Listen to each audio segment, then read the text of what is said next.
Friends, if you're looking for real old school laughs, you're in for a treat because we've got them right here. Flip City Magazine. Remember Mad Magazine? Then it went woke?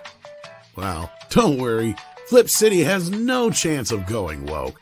That's right.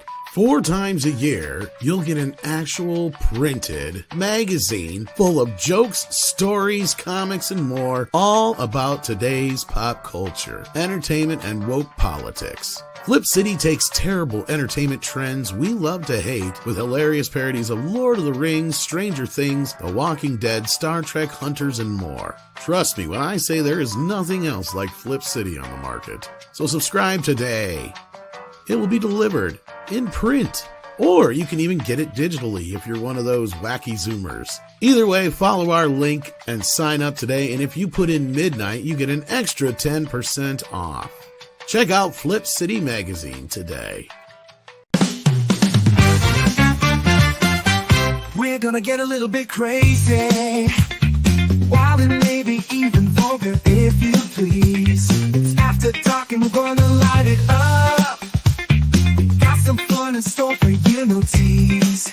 It's time for Midnight Sesh after dark. A little naughty, will hopefully make you chuckle, but we ain't trying to hurt nobody, so get ready quick on the double, cause it's time for Midnight Sesh after dark.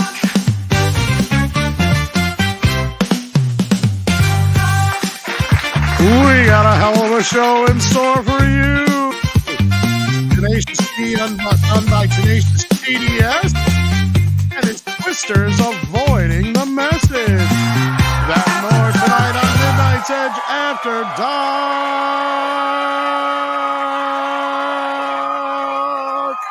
Live. That's right. Welcome, everybody. We are live at 5 in some places, 6 in others. It's like 6:08. We're kind of early, not quite early, but not quite late. Something like that. Is he though? Yeah, I know. How you doing, CC? Doing all right. You know, summer is a things I love about summer. Just having the windows open all day and all night, breathing in the air, keeping it easy. But it's also this challenge, right? Because if I'm in the sun, I have all the electricity in the world. I can play video games. I can do whatever I want. But I'm boiling hot under the sun. If I'm in the shade, I'm cool. But I don't have electricity. So that's my life. But it's not bad. Interesting. We also have with us Mr. Price of Reason. How you doing? I'm good. It's hot where I'm at, too. Wow. Sorry to hear that, but what are we going to do? It's summer. It's better hot that it's hot. everywhere. Turn on a fan. Better hot than Yeah. cold. That's what they say. You're kind of like Katy Perry or whatever. You're hot, then you're cold. You're yes, then you're no. You're in, then you're out. You're out, then you're in. She used to be hot, and then she shaved her head or something, and then she... Didn't she just do something recently that was like really getting a bunch of hate on like one of her new videos? I don't know. I didn't watch it. I didn't listen to it. But we have Nick Weiser here. I didn't watch it or listen to it either. But He's maybe diabolical. Maybe Nick Weiser, he's diabolical and he likes Katy Perry's music. You know, I actually got a good Katy Perry story. Oh, do you? Hello, everyone. I'll lead with to get this show buttered up. So, hello, everyone. Hello, chat. Hello, Script, Price, and CC. So, so there used to be this traveling festival way back in the day. It was called Vans Warped Tour, and they had all sorts of musical acts. And normally, let's just say 9 times out of 10, it's not my place to go. But however, I had a younger brother who was in high school, and he had friends. And you know what happens when you're that older brother? Hey, you know, can you help us get a ride to this, this thing? And I was just like, okay, what's the whole deal? They're like, oh, we'll pay for your ticket, and we'll cover gas, and like if you want to buy like drinks, I'm like, you know what? Why not? What's the worst that can happen? So I learned that this venue that hosts Warped Tour, there's like 800 different stages. And I'm like, okay, I'm going to wait for this one band looking forward to watching at the amphitheater stage. And I'm just sitting down, kind of just killing time, waiting for about 45, maybe 50 minutes. And then someone goes on stage and it sounds really poppy. I'm like, I'm like, oh, great. Whoever this is awful. Like, this is Or horrendous. bad sound mixing. Well, no, it's Can actually not ruin the an act sound. in a hurry. It wasn't the sound that was actually bad. It was the artist who was bad, really bad. And then she sang that song about kissing a girl. I'm like, oh, it's that singer. And I actually had no idea what her name was at the time. But wait, there's more. I'm like, oh, great, that singer. It And seems then like Fallout Boy wasn't Fallout Boy on this tour also. they may have been at, I don't know if they were on that particular year. This was 2008, I remember. So I remember like, oh great, this song. I've heard this from people like no at work and such. Great. Hopefully she'll be done a few more songs. And before she was done though, she started going off on a tangent about how men sucked. And all of a sudden, men and women in unison started throwing their condoms at her. And it was really ironic to see that even the women were in on it with her. I was just like, wow, that's what you get. Like, now I'm not really wild about that festival giving away free condoms, but at least I'd say the kids who threw them at Katy Perry made good use of them. And she got what she deserved for that. And it was nice to see that happen. That, yeah, you ain't going to be preaching to us at the Zing. From what I've heard from someone who was a manager on that, the artists need the condoms as much or more than the audience. Oh, I would not put it past them for a single second. But yeah, great memory. Seeing her get belted with condoms was great. It was awesome. In other words, it's just another Friday night for her.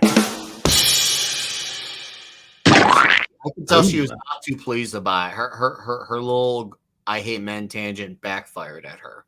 It was a glorious moment, and that's when I learned what her actual name was. I was like, oh, she has a name. And they're like, oh yeah, her name's Katy Perry. I'm like, oh, damn it. I could have gone my life without knowing that. That's how disconnected you were from it all, huh? You want to know, dude, like, if people have no idea when I talk about how I'm like far out there from like modern pop music, I am out there, man. Like, when I talk about things being huge and diabolical, now imagine being huge and diabolically disconnected from pop. That's how good I am. Like, dude, I didn't know who Justin Bieber was until 2011. And okay, now I have another funny story. I promise this one's a lot shorter. But I heard the intercom at a Walmart, and I remember saying to one of my friends, like, man, I don't know who this lady is, but she has a really weird voice. And all of a sudden, my boy started laughing. He's like, you're kidding, right? I'm like, no, just not my fault. Like, ladies can't help sound how they sound. I don't fault her for it. He's like, dude, this is Justin Bieber. I'm like, oh, that's why I see where there's controversy. Dude. Oh, baby, baby, baby. Yep, That song was so I thought it annoying. was a lady. I thought it was a lady. You know, I'm not in a even way, saying you it as a weren't wrong. disrespect You towards him. weren't I 100% really thought wrong. I thought it Dude was a looks lady. like a lady. You were close enough, Nick. Christ. So yeah, that's the we'll hold off on pop. Andy, what the hell? If Andy, you got to come and tell this story if it's true. oh Unless dude, it's just- right? You should have the link. He might be Okay, figurative. well, speaking of Andy and action figures, Oh. I've gotten a couple packages in the mail lately, and I get them. I get them once in a while, but I normally like to thank somebody directly. Like if I can get a hold of them on X or Facebook or email, I'll talk to them directly and thank them for something. But I got two things in the last week here or week and a half or so, that I have not been able to track down on socials. These individuals. So I'm going to say John G and Sean E. Thank you so very much. John sent me. Yeah, Sean. I can't figure out how to get a hold of him. Does he have an X or anything? I thought I used to talk to him, and now I can't He find used him. to be on Gilded. He hasn't been on in a bit. I do have his contact information. Actually, I'll send it to you. Thank you. Because actually, I'll get to that in a moment. But I just want to thank John up front for the birthday card, and he sent me a nice birthday donation for the channel, and some other stuff I'm going to share with Andre. So thank you for that. And Sean sent me a bunch of awesome figures from Ninja Turtles and stuff. But one thing he did send me that almost brought me to tears, and I'm glad he did. And I'm going to open it tonight. He sent me this along with the Ninja Turtles and some other goodies. So I want to thank Sean for that. I'm going to open this and I'm going to put it up there. So I always got Clobby watching over me. The Godfather's watching over you, Tom. Clobfather. Yes, indeed. Yeah, oh, that's good. That's got a ring to it. It's the Clobfather. Oh, dude, that is nice. Yeah. So thank you for that, Sean. That really meant a lot to me, and of course John as well, and of course Sadie's back there, so I had to turn the camera on for a little bit. But he's going right next to RoboCop here. Nice. So he's watching over me. I love that so much. So thank you guys for that. And again, I would have loved to have thanked you guys directly, but I didn't quite know how to get a hold of you directly on that. So with that, let's get into the juice of the show here. We got Jeremy Winfield here for 13 months. Thank you for that as a member. It says, well, can we say that the pendulum is starting to center itself? Woke Hollywood is on the run, and the left has shown that they are vile to the normies. Well, we're going to get a little bit into this kind of with the Tenacious D story a little bit, but I'd say we're on the other end of it more so. I mean, I would almost say that maybe what has happened in the last few days has swung things a bit more in the other direction. And again, this will kind of feed into our main topic of the day. But what do you guys think? Do you think we're kind of on the... Well, I actually started watching the first season of Shameless a few weeks ago. Now, I can't speak to how that show ended because I haven't gotten that far, just in the first season. But it was fascinating because that's 2009. And there's this episode where the main character's his ex-wife, or well, I guess he's still married to her at that time, right? But his wife comes back, and she's in a lesbian relationship with this other woman, a black woman, who has a pride flag on her truck, and they totally lay into it. She's going on about critical race theory and all these things. I'm thinking this is 2009, and this show is just laying into something that we're talking about today. So that's just a bit of context for how far into this we are. You know, that it was in the background happening back then too. So that's just my way of saying I think we are at the other end of it because it's had that long to gestate at this point, you know, an entire generation basically. That show could get away with it because he was such a kind of despicable character that you don't really like. And, you know, all those... Yeah. The whole show for me, I thought it was interesting that first season or two, but it lost me. There was something about it that annoyed me and I couldn't put my finger on it. Maybe now if I'd watch it, I'd say what you're saying, but Shameless, I probably watched a season or two and stopped, and I'm just like, there's a good cast here. It's a good production. I don't want to watch this ever again. That's fair. I mean, like I said, I can only speak for the first season, but it hit me because that was 2009. And at least in that first season, I felt like it was being fair. Maybe it was being a little overly in my face politically, but it wasn't leaning ultra liberal or ultra conservative. It was self-aware, right? And I like that. You know, when one of the kids is saying, well, how do you get an A on your test? Well, you just say that the main character of the novel that you're writing about was gay. Because the teacher is either gay and he's going to give you an A, or he's not, and he's too afraid to disagree with you, so he'll give you an A. And I liked that comment, right? It was at least self-aware. It wasn't just shoving it in my face. It wasn't taking an overt stance that, you know, maybe I crushed the story. From what I recall watching that show, I felt that it's too much of a bummer. It's like, look how poor we are. We're so poor. Okay, We're so poor. enough. We don't have money for milk. We're so poor. We're so poor. You know what? I could see getting tired of it, right? I've only watched like 8 or 10 episodes. Right? The only thing that was holding the thing together was that that girl didn't look bad. The lead actress. Oh yeah, she was decent. They wasted no time having her take her shirt off too. Yeah, decent looking lady. She was always walking around. She liked to take her clothes off, which that may not be for everybody, you know. But I didn't mind it. Yeah. I mean, as far as like what Jeremy had said here, though, yeah, I think it's going to be interesting to see how the next few months go. Things have really kind of swung into a completely different direction to see if it actually sticks or if this is just a temporary thing. Because there's a lot of people that are still full of cognitive dissonance, and they want to turn around and blame Trump and still. And we got Sabretooth Raptor in the house with a $10 super chat. Thank you so much for that very generous super chat. This is all panel question. What would you choose to recast Star Wars? My pick, Glenn Powell, Luke, Sydney Sweeney, Leia, Grace Bond as Mon Mothma, other characters, Tom Cruise as Kenobi. Thoughts? Honestly, I just wouldn't. That's just at this point, leave them alone. If they're still going to insist on continuing to do what they're doing in Star Wars, do more things that have nothing to do with the original characters. Get away from them. Star Trek learned you can't early on. Like, that's what I loved about The Next Generation is it didn't rely so much on the original show to bounce off of, right? I mean, yeah, you could argue, what was it?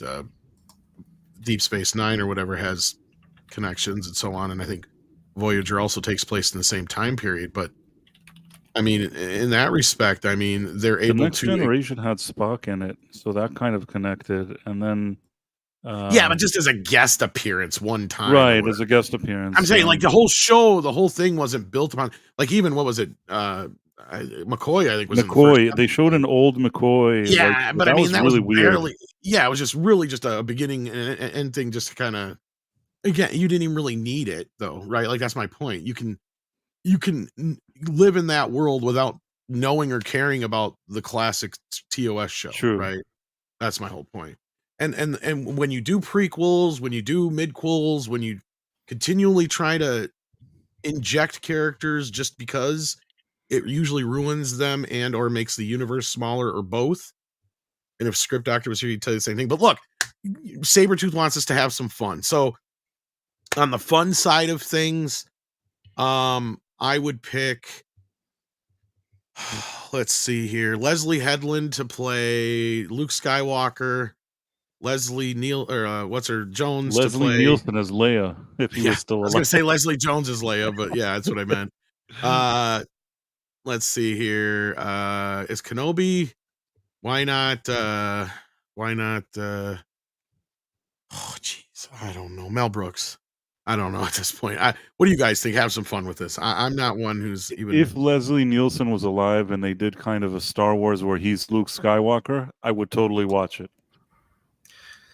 If this was a parody satire, sure. But other than that, full stop, no. And I say that with all due respect to the cast members that were chosen on this list. I get the idea, but as I've said many times, not every character in every story needs to have a continuation. It's already bad enough. We've already added enough insult to injury, especially with Disney Star Wars. We got to let this one go.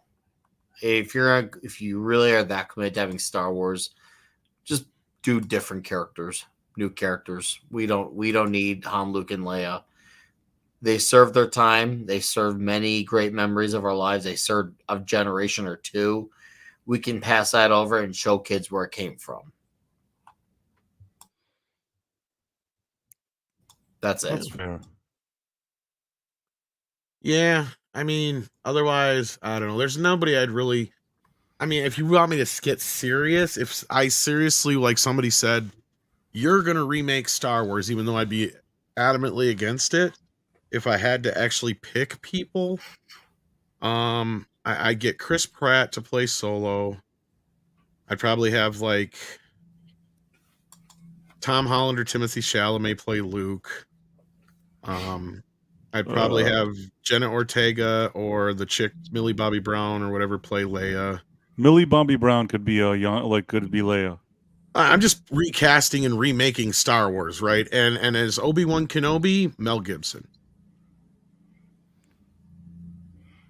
I could see Mel Gibson. I would want somebody. That's my serious cast right now. Yeah, that's a fair point. That's my dead fucking serious cast. Okay.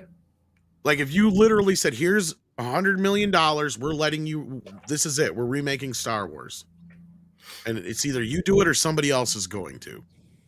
So that's that answer for me. I don't see Mel Gibson doesn't have so much of a vibe of Obi-Wan Kenobi. I don't know. That was just an oddball because I didn't want to go to the obvious.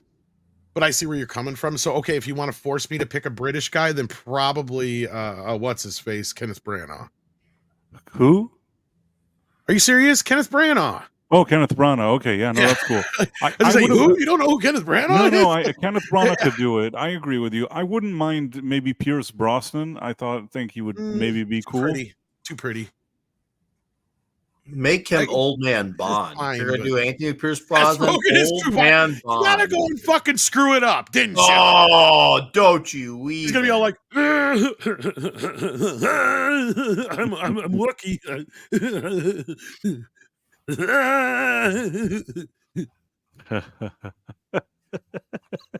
would Anthony ruin Hopkins anything. is a little old. Little Yeah, old. he is. Same Like- with Ian McKellen. Ian McKellen is also a good actor, but Kenneth he's is older. right in that right age range right now, I would say. Like he's right there. And he's got that right kind of, if not him, Skarsgård. Skarsgård. What's his face? The dad. Yeah, he could be Stallone maybe. or whatever. However you say his name. But Anybody he else already got appeared in Andor. Did he? Who I cares? think so, didn't he? I don't care. I'd be rebooting the whole thing. That's the whole thing, you know. I guess. Skarsgård. It's funny it's said. Skarsgård. Skarsgård. It sounds like something Sean Connery said. Skarsgård. I think he probably had to struggle saying that properly. Gary Oldman is Palpatine. I like that, Ozlek. Yeah. That'll probably be good. Gary Oldman's There's excellent. Vader, Samuel Jackson.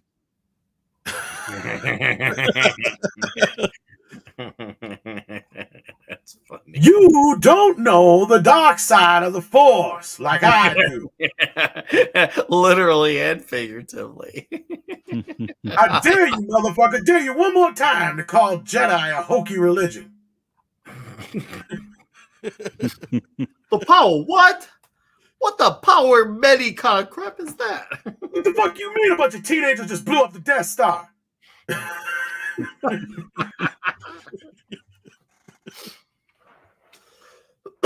Ooh, sorry. I'm sorry, did I break your concentration?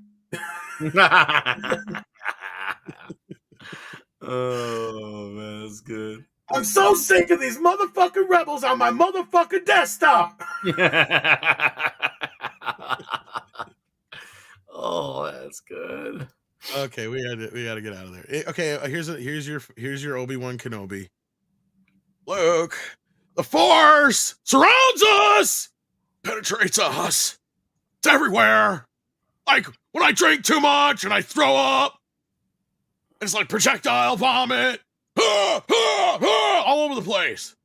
That's the Force. And you got these things in you. They're microscopic. They're called midichlorians. They make you strong.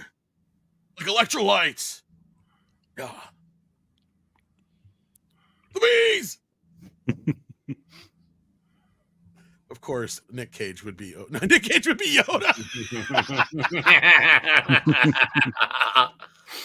When 800 years you reach, look as good. You will not trust me. You won't have this hair. All right, let's keep rolling here. We got one more from Infinite Wanderer. How you doing? Sends in $10. You guys are being very generous today. Thank you. Speaking of vomit, I see here. If I were to reboot Star Wars, I'd immediately decanonize the Disney vomit and let it sleep for 10, 15 years. Then I'd set a new movie 150 to 200 years after Return of the Jedi. What does the galaxy look like now? Exactly. Get out of the... Agreed. Yeah, just don't even mess with it anymore. But yeah, I would decanonize all that stuff and just leave the original trilogy alone. And maybe the prequels. And Sabretooth Raptor says, I choose Tom Cruise because I liked him in Last Samurai and use some of that to be part of the Jedi. Hey, honestly, I don't think Tom Cruise would be the worst, but it just feels like, to me, it would be like, oh, it's Tom Cruise. As a Jedi. That's the thing. Tom Cruise, and I say this with no disrespect to Tom Cruise, but I feel like he's a little bit too large for that type of role. That, like, it would just be no matter what character he is, whether it's a brand new character or a character he's playing a recasted version, we're only going to see Tom Cruise. Yes. Okay, actually, the only if not Chris Pratt, Tom Cruise, I'd put his Han Solo. An older Han Solo. So yeah, that's I He's even had doesn't that. I matter had at that. that point, but I yeah. had that concern with Pratt playing Han Solo. That I'm going to see Pratt first because, and that's But- that's not a diss towards him. It's just he's been doing so many roles lately Right. that the roles have become Prattized. I would What the fuck? I would You're prefer Glenn Powell over Chris Pratt as Han Solo. I think. I just want to stay agree on home. that. And you're always going out. You're like, take me out, take me out, take me out, take me out, like a girlfriend, constantly bugging the piss out of me. I don't want to go out. You always want to leave. I want to stay here. Where the fuck are you going? Was God that a damn John it. Travolta trying to play that? Oh my God.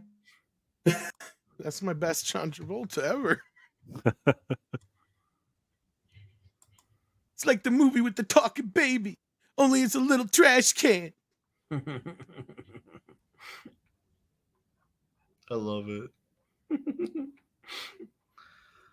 I know what you're thinking just because I'm the gay robot. I ain't gay.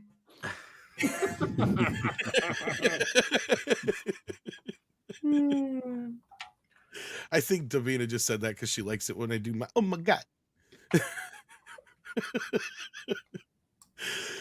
Nikki D says, "Is there a creator filmmaker in Hollywood now that is not ideological, captured that would reignite the Terminator franchise?" Good question. There's nothing to reignite. I think that movie was one good movie. The second one was just so well made with Cameron in his prime that it was a good movie, but not really a necessary one, but still a very good one. But after that second one, there's nothing for you to do anymore. I don't hate 3, but Yeah, I like 3. I mean, I don't disagree. love it as much as the first 2, but No, 3. I disagree like it. that there's not stinker. anything else to do. I think that the future war has not been explored well enough. Salvation let us all down. That was where the franchise should have went, and they screwed it up. So yeah, at this point, I don't know who made the new Twisters movie, because I'm hearing fairly decent things about that, and we're going to talk about that here. I was going to say we got to talk about that. There's some newsworthy pieces about Twisters. Mm-hmm. So like, hey, I'm glad you caught wind of it too. 'Cause I wasn't sure if you did. Unintended. Computer all day. Awesome. Let's start there, actually, since you kind of got us on this topic. But like, I'm curious who directed this, because maybe this is one of the people we should be paying attention to. This has not even really been on my radar. Another storm pun there for you guys. Because I'm not even a big fan of the original film. I think it's okay. I know it's one of those movies that was like reference. Whoops. I know it's one of those movies that was like reference quality for like Laserdisc and stuff back in the day and whatnot. But it's not. I rewatched it recently, and I still really enjoy the original. No, I'm not. No, I like Glenn Powell a lot as Hangman and Top Gun Maverick, and I'm sure that's exactly what got him this type of role. Probably people saw a lot of potential in what he delivered in that movie. He's basically the Iceman of that movie. Probably with a little bit more sass to him, which is awesome. And I was just like, Twisters in 2024. This sounds like a disaster, because I actually don't mind the initial idea if it had come on like 99, maybe even 01. But hearing about it in 2044, I was just like, if this, this doesn't touch the message in any way, shape, or form, then, Well, this is one of those movies that crawls between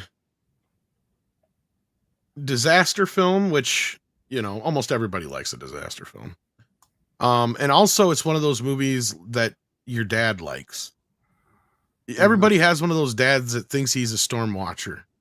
You get to a certain age, and I've noticed I do the same damn thing. I think I can go outside and predict where the weather's going, and as soon as we hear like men just at a certain age, you get up and oh, I better go out and check the weather. Like we all become weathermen all of a sudden. And I noticed the trend in my uncles and my dad and other people. My dad was always one of those. He had a nose for the weather. He was always out there if there was a storm rolling around.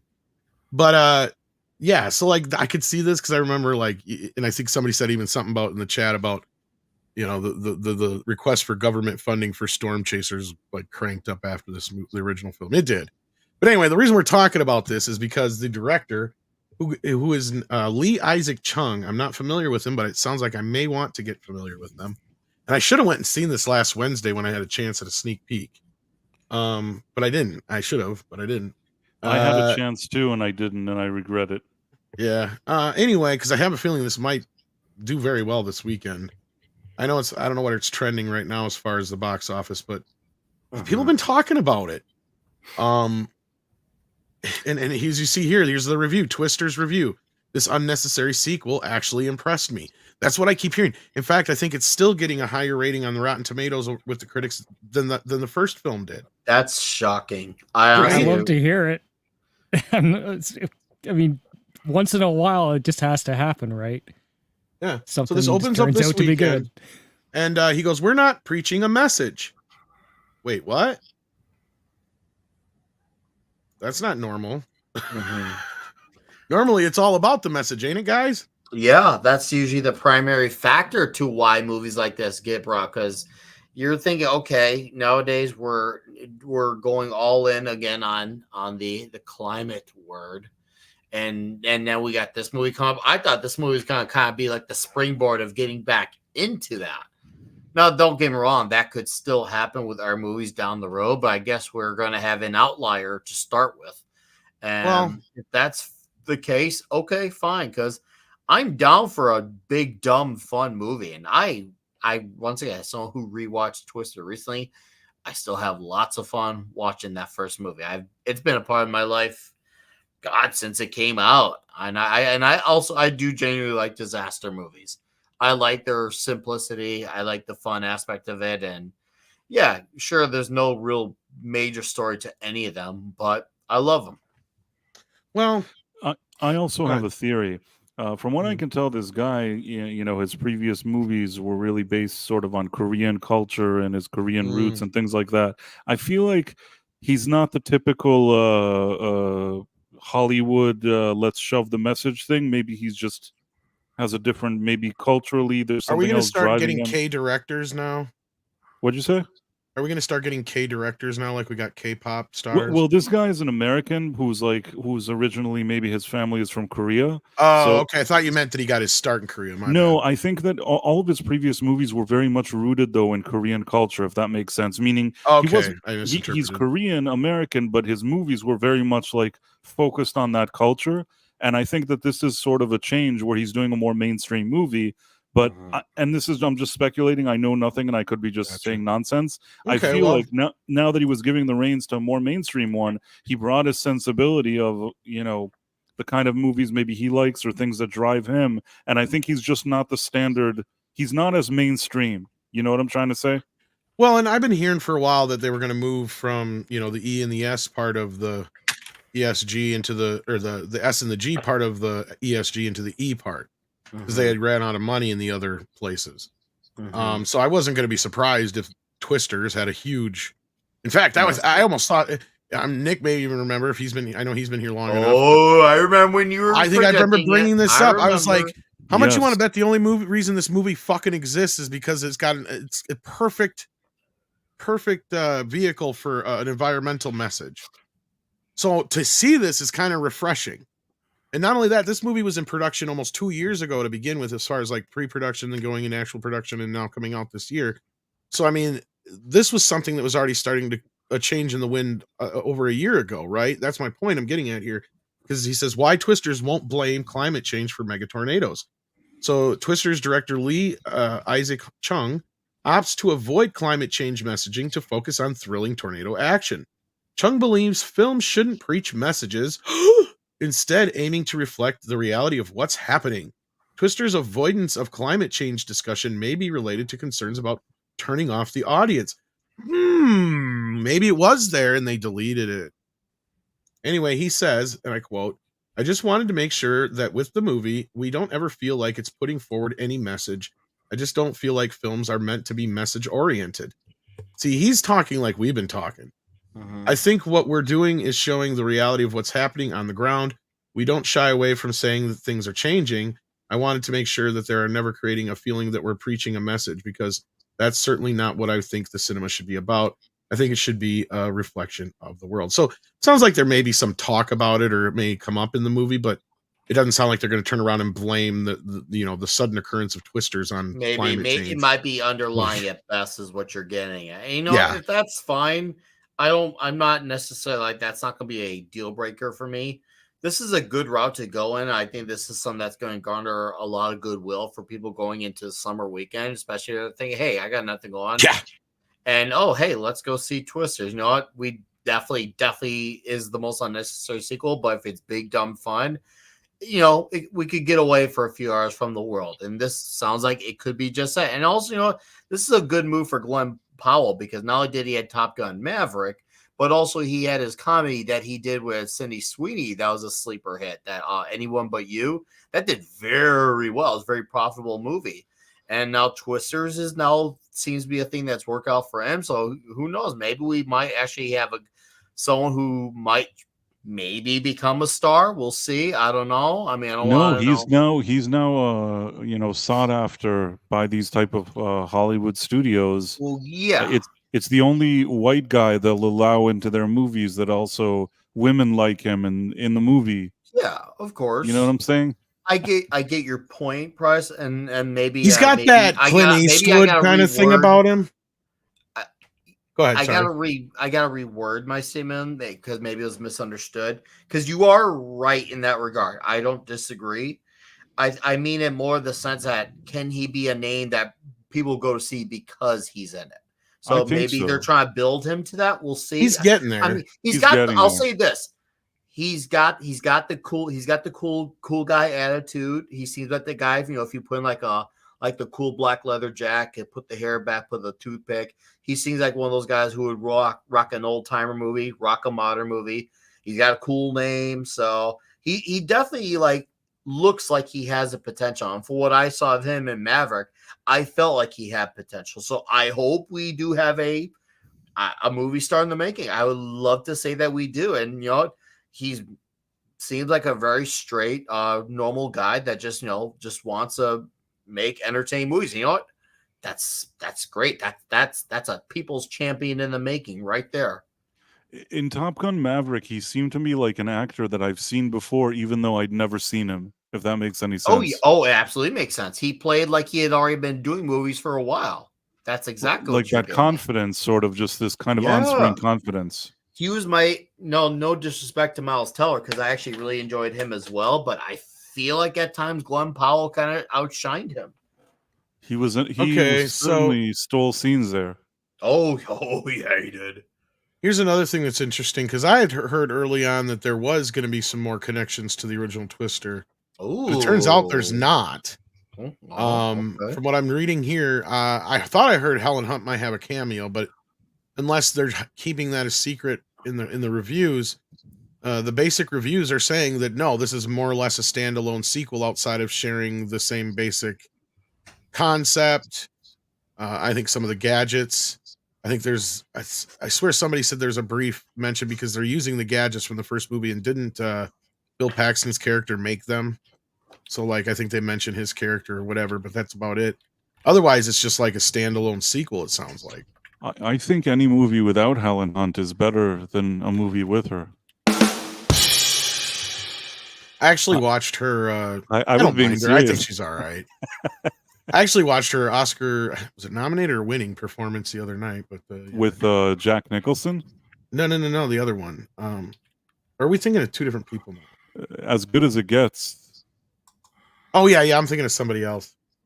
Who are you thinking? I was getting Helen Hunt and what's her face? Holly Hunter. Holly Hunter. I always get those. Yeah, no, Holly Hunter. I like Holly Hunter. Yeah. I like her more. Yeah, no. Helen Hunt, she's kind of meh. Yeah, I agree with you there. I always felt in this. I'm not mad about her. I'm not. I don't have anything personal against her. I don't know her, but I'll just say that I never really understood what her strengths were. I think she benefited from being in that movie with Jack Nicholson, who carried that movie. I didn't think that she did anything especially great there. And on Mad About You, I didn't even like that show that much, and there was nothing she did. If there was anything I could put up with, maybe Paul Reiser, sort of, and her, I didn't feel like she did anything really.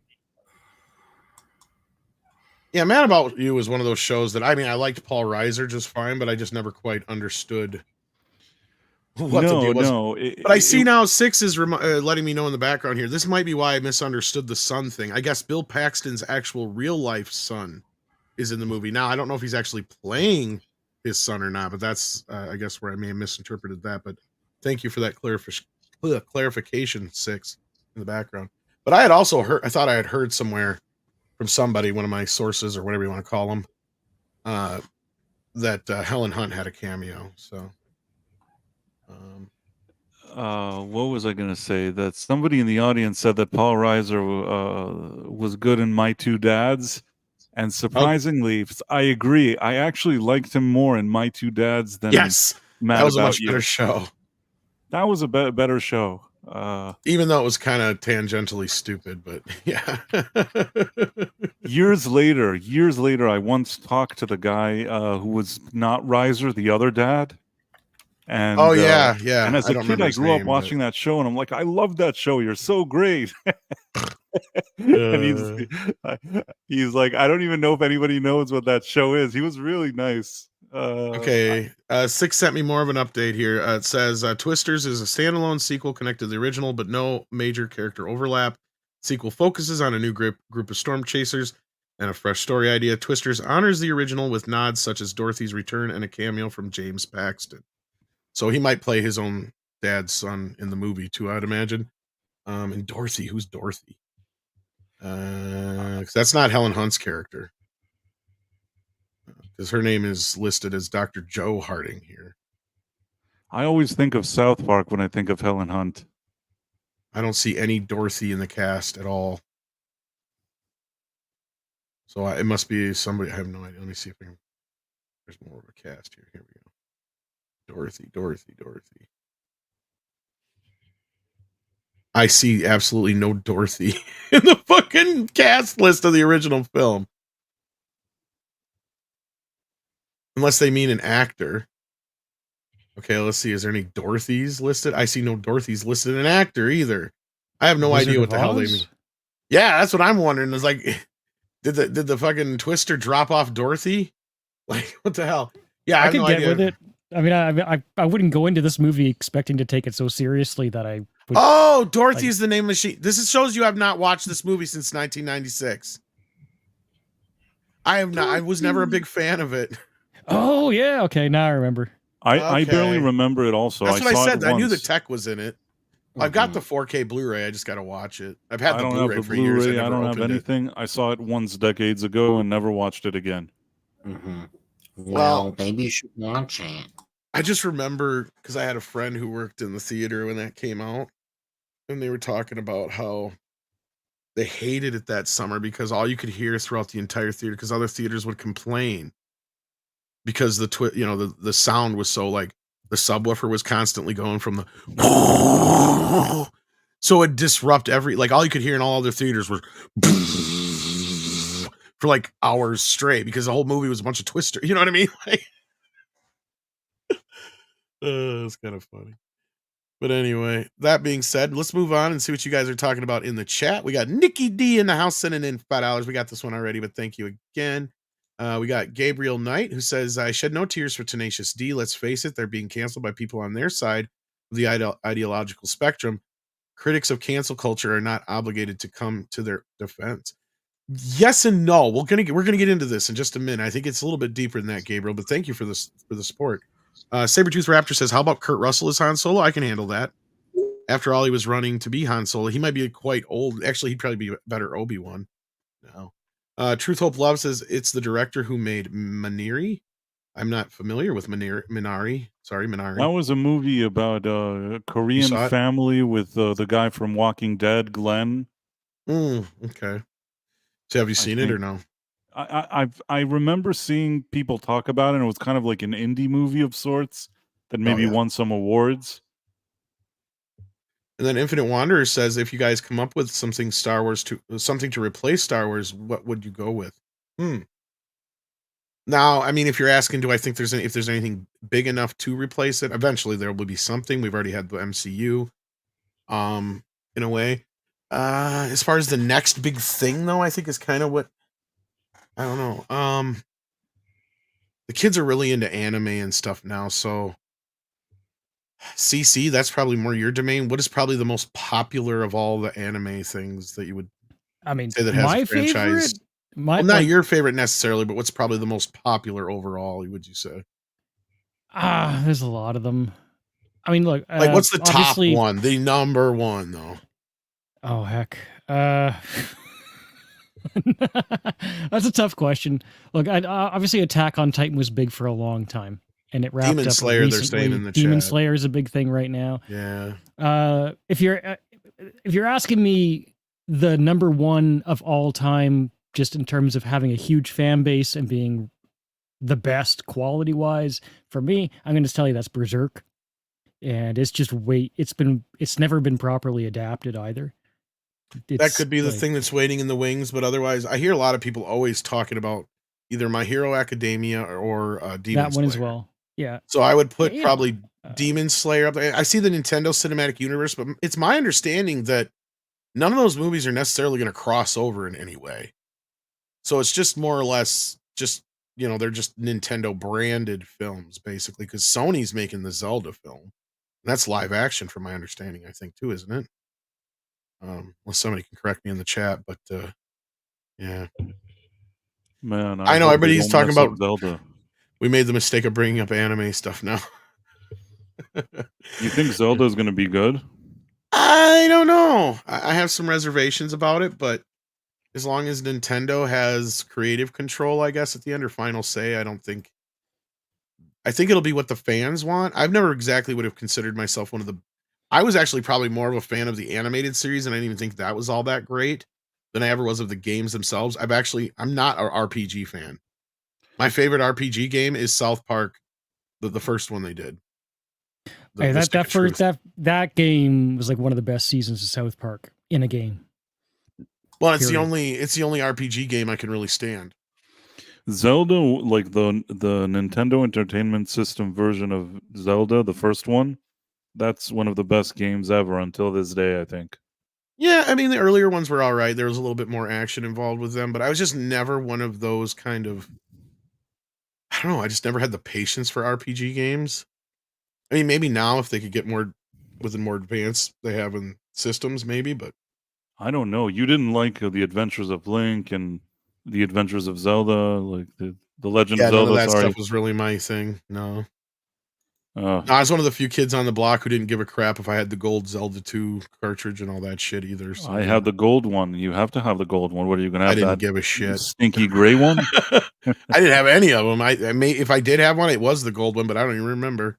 To be honest with you, I don't. My favorite Nintendo games growing up, besides Super Mario Brothers 1 and 2 and 3, was RoboCop and Batman, and like just And older Punch games. Out. Yeah, Punch Out was a big one. Duck Hunt, of Contra. course. Anything that had like to do with Contra? the guns. Yeah, I liked Contra. I liked Double Dragon. I liked beat 'em ups. I loved older games like Pac-Man, Donkey Kong, Yeah, those are Galaga, classics. things like that. I mean, Defender. God, I mean, that's the thing. Like, I would get into up until GTA and some like I did get into the PS2 era a little bit, but like a lot of the games I found myself playing were just games that were more or less updated versions of stuff I was already used to playing. Ninja Turtles obviously was one of them, of course. You didn't play Tony Hawk? Tony Hawk is Oh like yeah, I played best like Skate or game Die ever. and stuff like that. I played a lot of that kind of like a lot of the earlier stuff I did, the PS1, PS2 era stuff I did for the most part, but I didn't get into all like the Spyros and all that stuff. I played like Metal Gear, GTA, Tony Hawk games is probably why I stopped Tony playing Hawk. video games. Yeah, I did some of those. Trying to think what else in that era. I was addicted to Tony Hawk's Pro Skater 1, 2, and 3. Right. Dude, Tony Hawk's Pro Tetris. Skater Well, is what got me into Motorhead. I think everybody liked Tetris. I mean, that was just kind of like, yeah. That's a classic. It's Yeah. a relaxing Ninja kind of Gaiden, therapeutic. shit like that. Like I was always more into the X-Men games, the superhero games, where it Ninja was either a Gaiden was good. platformer or a fighter game of types. Like to me, RoboCop, the first game, was actually one of the best movie to video games at that time. Dude, Tom, TMNT on Super NES. Oh yeah, well, of course you couldn't go wrong with any of the turtle. Any of the Dude, turtle all games were those great. games were so much fun. Especially playing with friends. Woo! The first Absolutely, yeah. the first NES game that was TMNT, it wasn't as good. It because Well, that was a challenge, yeah. it wasn't like the arcade one, and I feel like they made it really difficult and annoying. I think I did well in it, but it was really they kind of it didn't have that cool flow that the arcade game had. No, I mean, I appreciate it more now as an adult than I did as a kid, for sure. And I yeah, the should Batman revisit that NES one. game was awesome, that's for sure. I mean, my buddy was really into Metroid a lot. I thought it was okay. Yeah, Like, I didn't get into N64. I kind of fell out around there. PS, like I said, certain games, Skater or not Skater Die, Ride or Die, or whatever the one with the motorcycles, Road Rash. That's the one I'm thinking of. What else was there? There's a few of them that I was really PlayStation into. had FIFA. It had Tekken 3. I like the sports games, but I'm more into baseball and football. Yeah, but It anyway, had Gran Turismo, I think. yeah, Street Fighter, of course, is their side of the Street chat. Fighter, Mortal yeah. Kombat was a big one. I remember. Yeah. Did you But like anyway, Mega Man? Did you like Mega Man? Mega Man's okay. Come on. Mega Man's the goat. I know some people just love it, so it's like, yeah. I mean, my Dude, buddy I is had another one that so loved much it too. fun Growing up. playing Mega Man. You're really Woo. disappointing, Tom. Yeah, all the cool stuff Hey! you didn't like. I'm more of a person where it's like, I leaned more into certain things where it was either visually appealing, audibly appealing, or I liked the gameplay of sorts. If it didn't really turn me on in some way, I just kind of tuned out. And that's probably like, I'm sure they never quite diagnosed me as autistic or whatever growing up, but I did have constantly, they were trying to figure shit out with me. So I think that was part of it. So I had certain like things that just wouldn't appeal to me. I don't know. As looking Why? back as You a seem child, so kind of just like a regular I had to learn how to dude. adjust a lot of it. Trust me. Like, you have no idea some of the shit I went through. Today, I wouldn't know anything, you know? Well, and seeing a lot of shit through my kid's eyes being, he was diagnosed autistic. So it's like, shit, I was a lot of that kind of shit when I was a kid. A lot of the stuff that he's dealing with. So it's just me. I've learned how to adapt. I mean, I even have a stutter that usually don't happen unless I get certain situations. But anyway, Beat Bop Boop sends in £4.99 and says, is there an IP you'd like to see Christopher Nolan take on? The obvious choice is Bond, but are there any others you think he'd have a good take on? Well, honestly, he would have been a better choice to take on Star Wars, but I don't know if he would want to. I think he could do an interesting alien film. I think that franchise is dead too. Like Well, Terminator. at this point, that's what I'm saying. Like, oh yeah, he could even probably do an interesting Terminator. Like, I'd rather see somebody take a chance than do the same old shit. Yeah, I agree. I am curious to see how Romulus is going to do opening weekend, because I think that's going to be the greatest confirmation of, does this franchise have any juice left in terms of people wanting it, or is it truly dead? Because let's just pretend like we all see and we enjoy it, but if it doesn't do opening weekend, I don't think it's going to matter, because I think we're gonna have a very good idea if people are just truly past this franchise. Well, and again, and I don't think Nolan's in any way, shape, or form would try to take on any other franchise again. That's just not his style. I think after Batman, he's done with that. Except for maybe adapting something that would be very obscure, that maybe. But I think he would actually probably make a decent or an interesting Star Trek, maybe. I don't know. One thing I'm interested in with the new Alien movie is if it's just good. Maybe it's not going to take chances. Maybe it's not going to be terribly creative. But if within its box, if it's just good, and I'd like to see how that impacts it. If it's bad, then it's bad, right? My problem so far is outside of some of the effects and the look of the alien, it all feels very fan filmy. That's my issue right now. Yeah. I could be wrong. I hope it's good for everybody's sake, but I'm not going to hold my breath on that. But Alien 3 was the last bearable Alien movie, and even that one was a stretch. But anybody else got anything they'd love to see Nolan take on? Something new and original? That's what I'm saying. That's what I'm saying. Well, let's just play devil's advocate, I guess.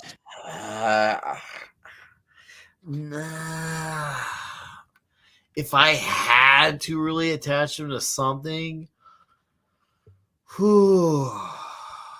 man, maybe the question. And even then, I'm still kind of like very iffy on that. And I only say it because he's a very grounded character. But I'm even then, I might even have to slightly backtrack that because I worry he might remove the faceless mask because that might not be considered realistic enough for him. So, see, that's my issue. It was like I don't feel like he truly outside of Rises makes bad things, but some of the elements he changes are a bit too much for me to accept. And I don't want him to be working on anything that involves powers and cosmic because it seems like he doesn't really tend to grasp those concepts as far as like major IP type of characters. Now, if he ever changes his mind on it, like, okay, hey, let's see what you got. But I don't know. Honestly, like I don't see him doing anything that isn't original, unless it's like some obscure anime or something that really is like something that he's a nerdy fan of. Because yeah, he's at that point now where he's going to be doing. You know, He's pretty much hit Spielberg level or whatever you want read, to call it, to where he yeah, can do whatever he wants, and he's not going to sit there and worry about Read by doing one Nature for the brought up team. Read by Nature brought up a good point. I would actually I wouldn't say I'd call it an endorsement, but I'd be curious at the idea of him doing Mr. A because I feel like if he did Mr. A, he would at least make an attempt to try to be faithful to Steve Ditko's convictions per se.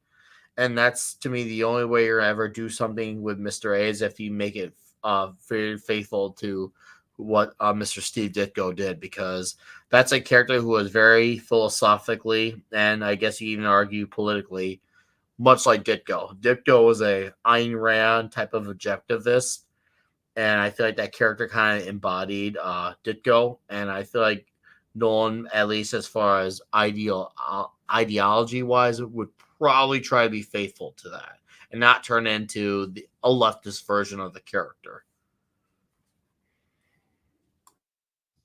In case you don't know who Mr. A is, let's say it's just say Tom for a opposite version of him. You may have seen him when his name was called Rorschach in Watchmen. Yeah.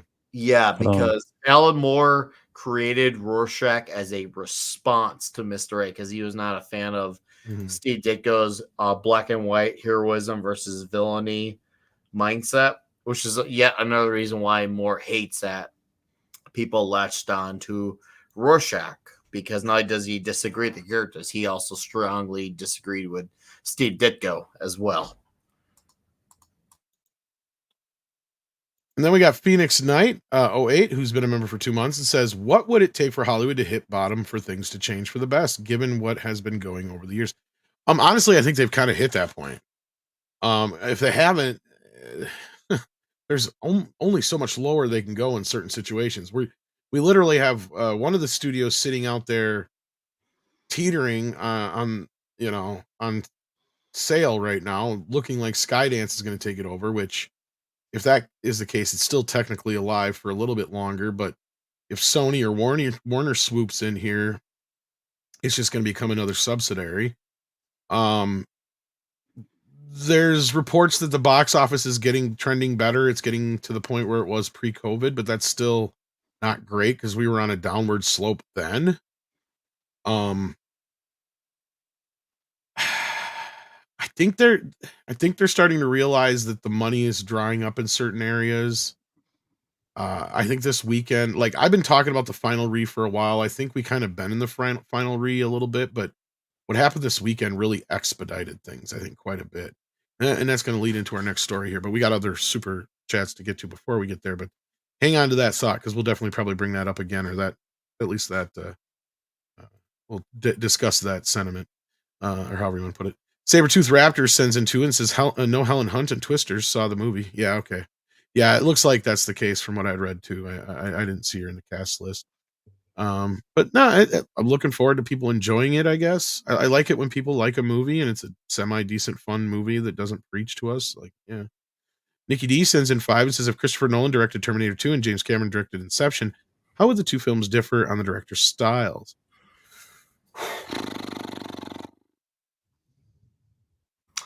I'd say the Arnold one wouldn't even have Nolan wouldn't have any one-liners. Maybe.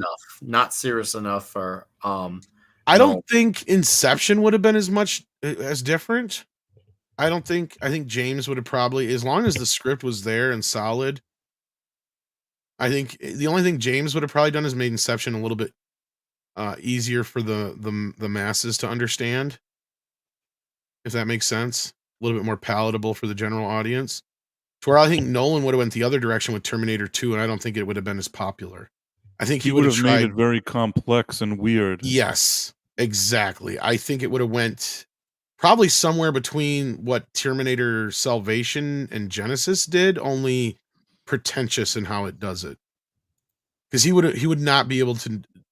He loves his time travel and weird sci-fi shit so much that he would not be able to help himself with the time travel elements and amping up the Terminators and doing something with Skynet. I think it could be interesting. I'm not saying it couldn't be. It might be very good, but I think at the time, considering what we got compared to now, if Nolan were to make a Terminator movie now, it would be a different story. But if like you going back in time and plop him there, and he's going to make Terminator 2 the way he makes movies now, I don't think the general audience would be as receptive to it. I don't. I really don't. Because I think the audience has really had to come, and they've been able to. How do I put this? They've been kind of spoon-fed his style in a way, if that makes sense. Like he got kicked off with Memento, right? Like which was kind of a interesting little indie film told in reverse. And then he had Insomniac and I'm trying to forget what I forget what the other movie he did in that era was. Pie. He had Pie. Did he do Pie as well? Either way, Insomniac was his more accessible, basic, run-of-the-mill ABC. It was pretty good. Movie. I liked Insomniac. Yeah, like what I mean is that it was the masses could go see it and they didn't have to walk out scratching their heads going, huh? You know what I mean? But like, I thought Memento was brilliant. I liked it. Yeah, no, and that's what I'm saying. So we kind of got this idea that he's a quirky, but yet he can make a decent film. And then they gave him the Batman movies, and people got used to his, routine with the Batman movies. And Inception is a really high concept idea, but it's not too far from other things we've seen. In fact, I think weren't they accused of basically stealing the idea from some anime anyway? And not only that, I think Andre had pointed out there was some Scrooge McDuck comic that even used the same concept or something like that back in the day. Regardless, stole it from Scrooge McDuck. Yeah, I wouldn't be surprised, but that's what makes him and James Cameron alike. They just steal shit from other people. Anyway, where I was going with this was I don't even know anymore, but yeah. The audience got used to what Nolan's weirdness was, because the other movie he did in between there was the one with the magician shit. What was it The called? Greatest Showman. No, not The Greatest Showman. I was confused. Prestige. The Prestige. Prestige. Thank you. Yeah. Yeah. Prestige was another one. So like I've tried watching it twice and I still can't get into it. See, some people act like Inception is so weird and out there and off the cuff. I'd be like, nah, he doesn't really get weird and out there and off the cuff until you get to Interstellar. Interstellar's where at the end of the movie I'm just going like, what the fuck? You're smelling your own farts now, motherfucker. Oh, he was doing a bit of a 2001 there. He was trying. And I'm like, dude, you lost the narrative here now. The first 2/3 of the movie, great. The last third just went off a fucking cliff, and I don't thought think he the knew last third was interesting. I mean, at least he tried to do something. The whole thing with the daughter and the time. It was weird. It was weird. I feel like he gets weird with his shit like that. That's what I'm saying. 1917, more of a normal movie or whatever the hell it was called, or not 1917. That's the other one. The war one. What's his war one? I know which one you're talking about. I know. I always get it mixed up with the other one. Dunkirk. That one was okay. That one's pretty straightforward and basic. I mean, I think it has some fun elements with time, the way it plays with time. But other than that, that one was a bit more straightforward. So I've seen all of his movies except for Dunkirk, because I usually that one's all right. Steer away from war movies. Yeah, I mean, if you're not a war movie person, I don't know how you would react to it because it's not your typical war movie, but it is a war movie. I Don't get mean, me if wrong. it's like Apocalypse Now, I watched it. Like, No. there's important war movies that I've watched, but generally, if I can steer away from a war movie, I kind of prefer to. Not if it's science fiction war, but if it's like that they no, want it's to not. No, those are no real science fiction in this one. It's just No, when they're recreating a real war and they're like, we want to make you feel like you were in that war. Usually, I don't want to like. I don't want to say I don't that's want to watch that basically what movie. this is. Yes. That's usually that's why people are like, you didn't watch Band of Brothers? No, I didn't watch it. That's fair. That's just not your thing. I get it. But yeah, no, I didn't mind that one. But anyway, yeah, he gets into his goofier shit, and I mean, really, that last one he did before Oppenheimer was the one that he was lucky that it came out during COVID. The time travel one with Denzel's kid in it. See, that's the other thing is his movies have stupid fucking names. They're all the same or they're hard to remember. Oh, that one. Yeah, the I didn't time watch travel that one. The other time travel. Yeah. I started watching it and I got into it for a bit and I'm like, I understand what's going on, but I just don't care. Like, I don't understand why I'm watching this. Like, it was these Tenet. Thank you guys. Tenet. Because like it was this couple, they were talking and they were talking about their divorce. And I'm like, I am not emotionally involved in this movie at all. And that just goes to show me that he's just so pretentious and such a dead fish that, yeah. It was I don't an know if I'm way interesting off idea, here. though. I just the trailer gave me Matrix 2 vibes. I don't know if it actually was anything like that, but I like the I Nolan didn't swings watch for the it. fences. Sorry. Yeah, Cecil. well, and I liked Oppenheimer. Oppenheimer is probably one of his better films. But again, that's one that's he's kind of stuck doing what the reality is. And the thing is, the things I dislike about Oppenheimer is him taking too much of the film's time doing his auteur bullshit. There's a lot of like these dream sequences we keep getting into. It's like, okay, we get the gist. Right? Like, like he's clearly dealing with the idea of that I'm creating the thing that could destroy the world. Like, we get it. We get the way. Like you're overdoing it a bit. But other than that, I thought it was a very, very well done film and the way that the movie plays out and the performances and all that kind of shit. But yeah, no, anyway, that being said, let's keep moving. Jason Webster says, a while back, those in Hawaii lived through something similar to Twister. It's called Ezra Miller. Oh, well, he probably did more damage, I'm sure, than any Twister could. Beat Bop Boop sends in a £1.99 and says, do you remember Captain N and the Game Master? Yes, I do. I remember the Nintendo animated shows on Saturday morning. Do you guys remember Captain N? No? He had the power glove. Jason Webster sends an Australian 5 and says Christopher Nolan's all-time favorite Bond film on Her Majesty's Secret Service. Oh, did I know that? Yeah. Shanatsky says all this canceling, but none for Neil Gaiman's essay. Yeah, well, that kind of just disappeared, didn't it? Yeah, isn't that funny how that works? He must be in a protected class or something. Maybe. Sabretooth Raptor says, I would like to see Christopher Nolan do more historical era movies like Dunkirk and Oppenheimer. I agree. That's where I think he does better. I like his attention to detail works better in these historical areas where he is, and I hate to say it, kind of boxed in. He is not Kubrick. No matter how hard he tries, he's never gonna be Kubrick. There's only one Kubrick. I don't think there's ever gonna be anybody else who ever is going to nail what he did the way he did it. Because only he understood what he was doing. Like, I'm still trying to figure out his last movie. That's Eyes Wide Shut. I mean, I understand some of it, but like the thing with him is he's got so many fucking layers and levels to his films, right? Like, I'm still getting through just past like, The Shining and Clockwork Orange and 2001 is where I'm just kind of diving into the 2001 type stuff, yet working my way around some of his stuff. But like, I think Eyes Wide Shut, he already wasn't like, in his sound mind. I don't know what was going on in that movie. There's some shit in that movie. It's Here's my favorite reasoning of for his that. movies, but I'm with you. Like I still don't know if I totally understand it.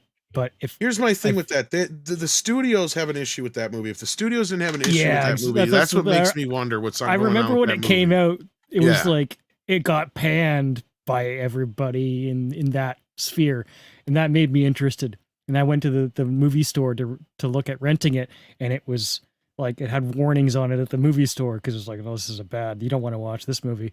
And then I watched it with that in mind, with the idea that this is something that the establishment really didn't like. And I don't know if that was his intention, but from that frame, it felt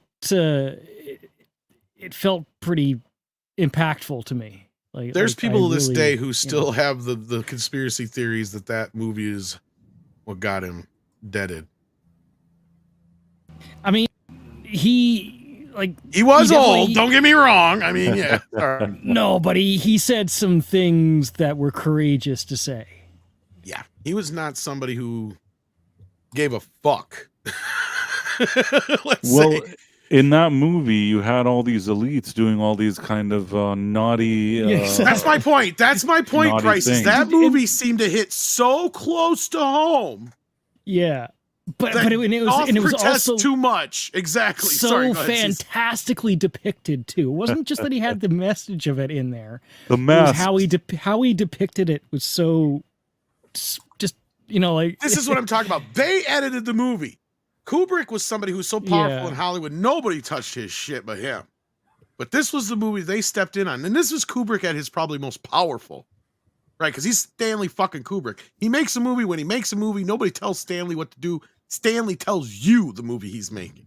That's where Stanley Kubrick was at his career, right? Like I don't know if we're ever going to see maybe he died and they edited it for him or something. I think he did pass away before the final edit was quote unquote completed. I'm not sure. I'm trying to remember the timeline of events because I think he did die. We're ever going to see another movie like it. But they don't like to release it. It's only been available a couple times, and it's not the easiest one to come by. And it was edited by them, and that's the thing is he normally had final cut. You're right, Price.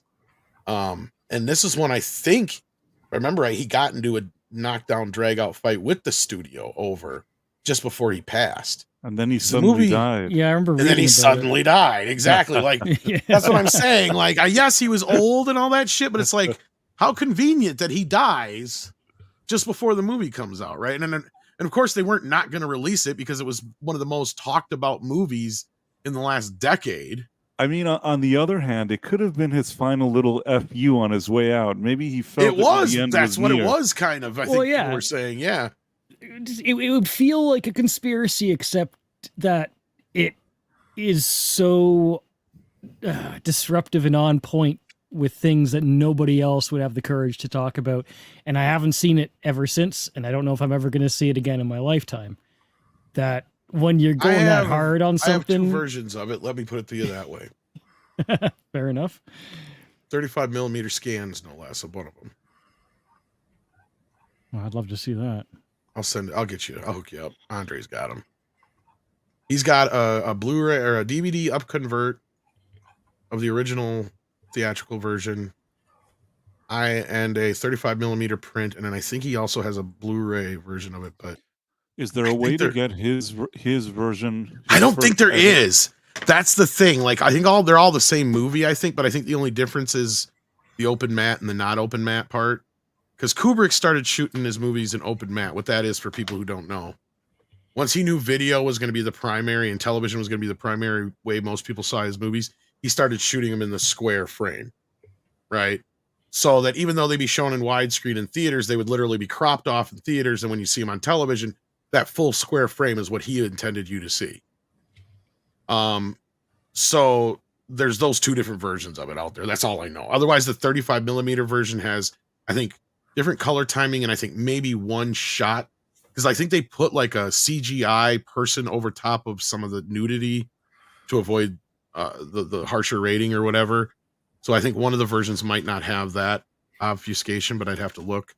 I don't know. It's been a while since I've checked into them, but I'd have to ask Andre too on that. But the one thing that was weird about that movie for me is that Tom Cruise and Nicole Kidman, I know this sounds weird, but it didn't look like they had the best chemistry on screen together, which was weird because they were married to each other. I think they divorced not too long after that too, didn't I they? think 5 minutes after the movie premiere, they divorced. It was like, it was weird. I think because at that time, like some shit had hit the fan with them, and yeah, it was like whatever. But I'm trying to remember. It's so many years ago now. We're talking 94, They 95, adopted 96. children, but then the children were They were not- together for a while. That's the thing. Right, They've right. done They were like together 2-3 for a movies while. together. Yeah. Didn't he together take for a like while, and they 100 adopted takes, kids. Sorry, go like on. 100 takes of a scene, and they just had to sit there and recite the lines over and over and over again? See, now that's a rumor I've heard about Kubrick that's blown out of proportion. I mean, I don't know if it's true. I just I've read it enough times that I'm wondering. because there's what the supposedly like accuracy the is behind famous that. story that there's like 80 some or 70 some takes of the stair scene of Shining, and somebody had come out and said no, that's not true. There's actually more like 40, but that's still excessive. That's yeah, like only 40 takes. But Kubrick was he was a perfectionist, and you could see working with Shelley was also grating. Almost, that's the funny thing is like people always talk about the shit that he supposedly put her through. It's like if you watch that documentary about the making of The Shining that I think his wife directed and shot, you could almost see like he's having a nervous breakdown dealing with her bullshit. Because she got to a point, and I'm not trying to shit on the most recently dead. The video's out there. You can see it for yourself. Because she was just getting to this point where it's like almost like she was overdoing the over dramaticness of this. Like she's like, my hair is falling out and I can't even stand up. She was like laying on the floor, and like you just watching Kubrick just stand there looking at her going, look, what the fuck am I supposed to do with this? Like, and the funniest part is one of the last shots near the end of the film.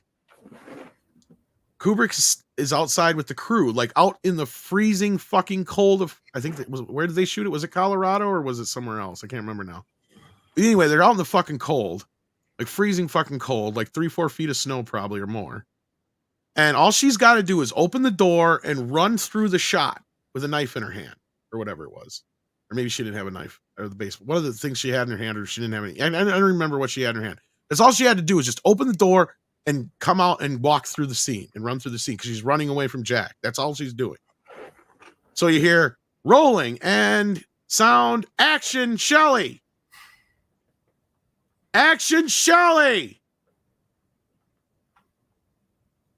All of a sudden the door kind of creaks open. Am I supposed to come out now? God damn it. Start over. Shelley, all you got to do is come out and just walk through the scene. He's explaining it to her. Then they go again. And action, Shelley. And Shelley, go. And literally, it's like Kubrick just screaming, Shelley, go. She does the same fucking thing again. Sticks her head out and goes, should I go? I can't really hear you. Should I go? And he's just like, motherfucker. And he finally gets to the door after like doing it like 3-4 times. And he's like, you can hear him in his, just trying in his best as possible voice not to scream at her going, Shelley, there is over a dozen men out here freezing their balls off.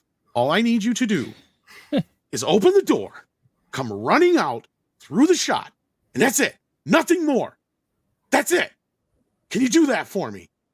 Like, it's like he's literally like trying not to lose it with her. You can tell. Like, because it's like she must have just been so much to work with at that point that it was like, because you watch that and it is like a deterioration of their relationship throughout the entire film. And it gets to the point where even Jack is just kind of like off to the side after a while, just kind of going, I don't fucking know what to do. Like, and then he would have to get himself all amped up for the scenes. And then she would claim that would freak him out. But all he would do is he'd sit there and go off and do the roar, and just get all wound up and shit, So like, yeah, and then he'd come into the scene all huffing and puffing and whatever and, have to do his Jack business. But anyway, long story short, let's get to the other business here. Thank you again, Sabretooth. We got Shadow Chaser here who sent in some popcorn. Well, get ready. We got some popcorn to talk about. Pilgrim Media says, does Terry Gilliam get the props he deserves? No, he does not. I have decided that's the case. Very underrated. Didn't director. Terry Gilliam direct Fear and Loathing in Las Vegas? Yes, he did. He should get a lot of credit. That's a wonderful movie. Yeah. And he did Baron Munchausen, The Ghost? Fisher King. Didn't he do Ghost? No, you're thinking of one of the Zucker brothers. Oh, sorry. Anyhow, I did like Fear and Loathing in Las Vegas. I'm trying to think. Did he do a movie with Patrick Swayze though? I'm trying to remember. I thought so, but I could be. Maybe I got confused with a Zucker guy. Maybe. Because it is odd that he was the one who directed it. That's maybe why you're thinking that. Of course, Brazil and Time Bandits, as people are bringing in the chat. Of course, 12 Monkeys, another one that's very 12 well Monkeys. I really like 12 Monkeys. known. And Zero Theorem. Very underrated, in my opinion. I mean, Fisher King is oh my God. Yeah, Fisher You guys King have is not good. seen The Fisher King. Now, that is probably Jeff Bridges and Robin Williams, two of their best performances ever. Awesome. And Robin Williams is just fucking heartbreaking in that movie. The only thing is, it's sort of a sad movie, you know, like it's a It movie. is. I've seen it a few times because of the great performances, but unfortunately, it's not a movie like that I feel like watching all the time. But it's a really, really quality and good. No, but that movie did what it was supposed to do, not just Yes. because it's a decent movie. But what I mean was Terry made that movie at a very specific point. He Yes. needed to prove that he could make a normal movie. Right. And not only did that movie perform, it overperformed for him, and it kept him going for a lot longer than he probably would have otherwise, because Hollywood hated him. They didn't want to give him the money he needed. He was full of too many ideas all the damn time. And yeah, I mean, he has that famous movie that I think he finally finished, the Don Quixote movie or whatever. But yeah, that was like one of the more famous films. But anyway, Dearest says with 5, Nolan is like Lucas. Yes, he needs people to force humanity in his films. I agree. And fix any face palming problems with the story. Well, that's just it. He's got to expand with better writers. Stay away from David S. Goyer for one. Beat Bop Boop sends it £1.99. Says this is tough, but Kubrick is Kubrick the GOAT director?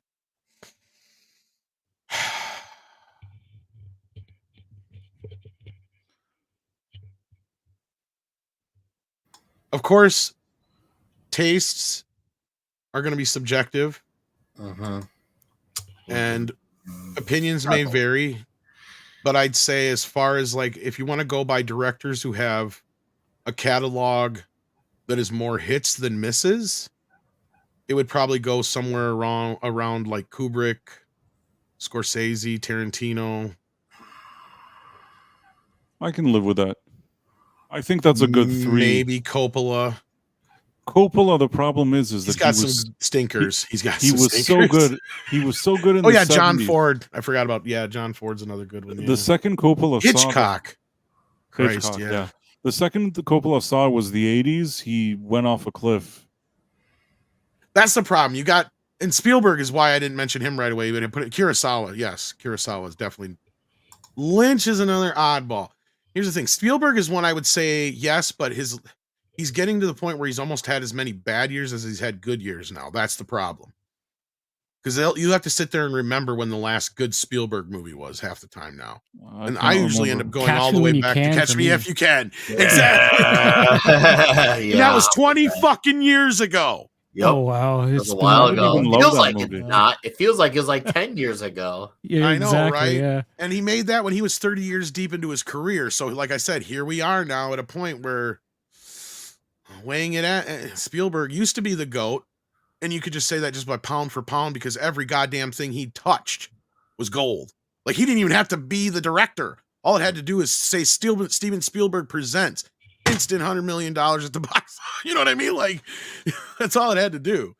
I mean, there was a point there, like, I mean, impact wise, obviously Hitchcock and Kubrick. I don't think there's two directors that you could say that were more influential or influenced directors that influenced other directors. I would say, you know what I mean? Because if you want to go like modern directors, most of them would, say like Star Wars was the movie that got them into. I've heard more directors say that same old story of, I was sitting in a theater when I was 10, 11, 12 years old. And as soon as that Star Destroyer came roaring over my head, I knew what I wanted to do for the rest of my life. Or even James Cameron, who was 20 something at the time, said the same fucking thing. And then you even had, what's his face from Alien, Ridley Scott. He's like, motherfucker beat me to it. because that's exactly what he said. Because he always had this in his mind. He wanted to do a space movie that wasn't clean and it actually had a lived-in, beat-up look to it, and that's why Alien has that beat-up, lived-in look to it. I kind of got to go with what Jeremy Winfield's saying in the chat. What's he 'Cause saying? I see it in music too.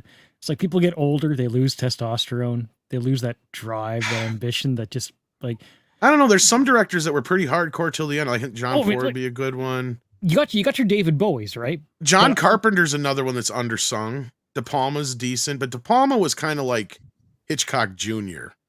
But what I He think also you're talking fell off about, a cliff. When was the last Yeah. time Brian De Well, Palma here's- made a good movie? here's my point I was going to get to off of what CC's saying, and I agree with you, CC, but what I think is this, and this you can maybe even draw this parallel to bands.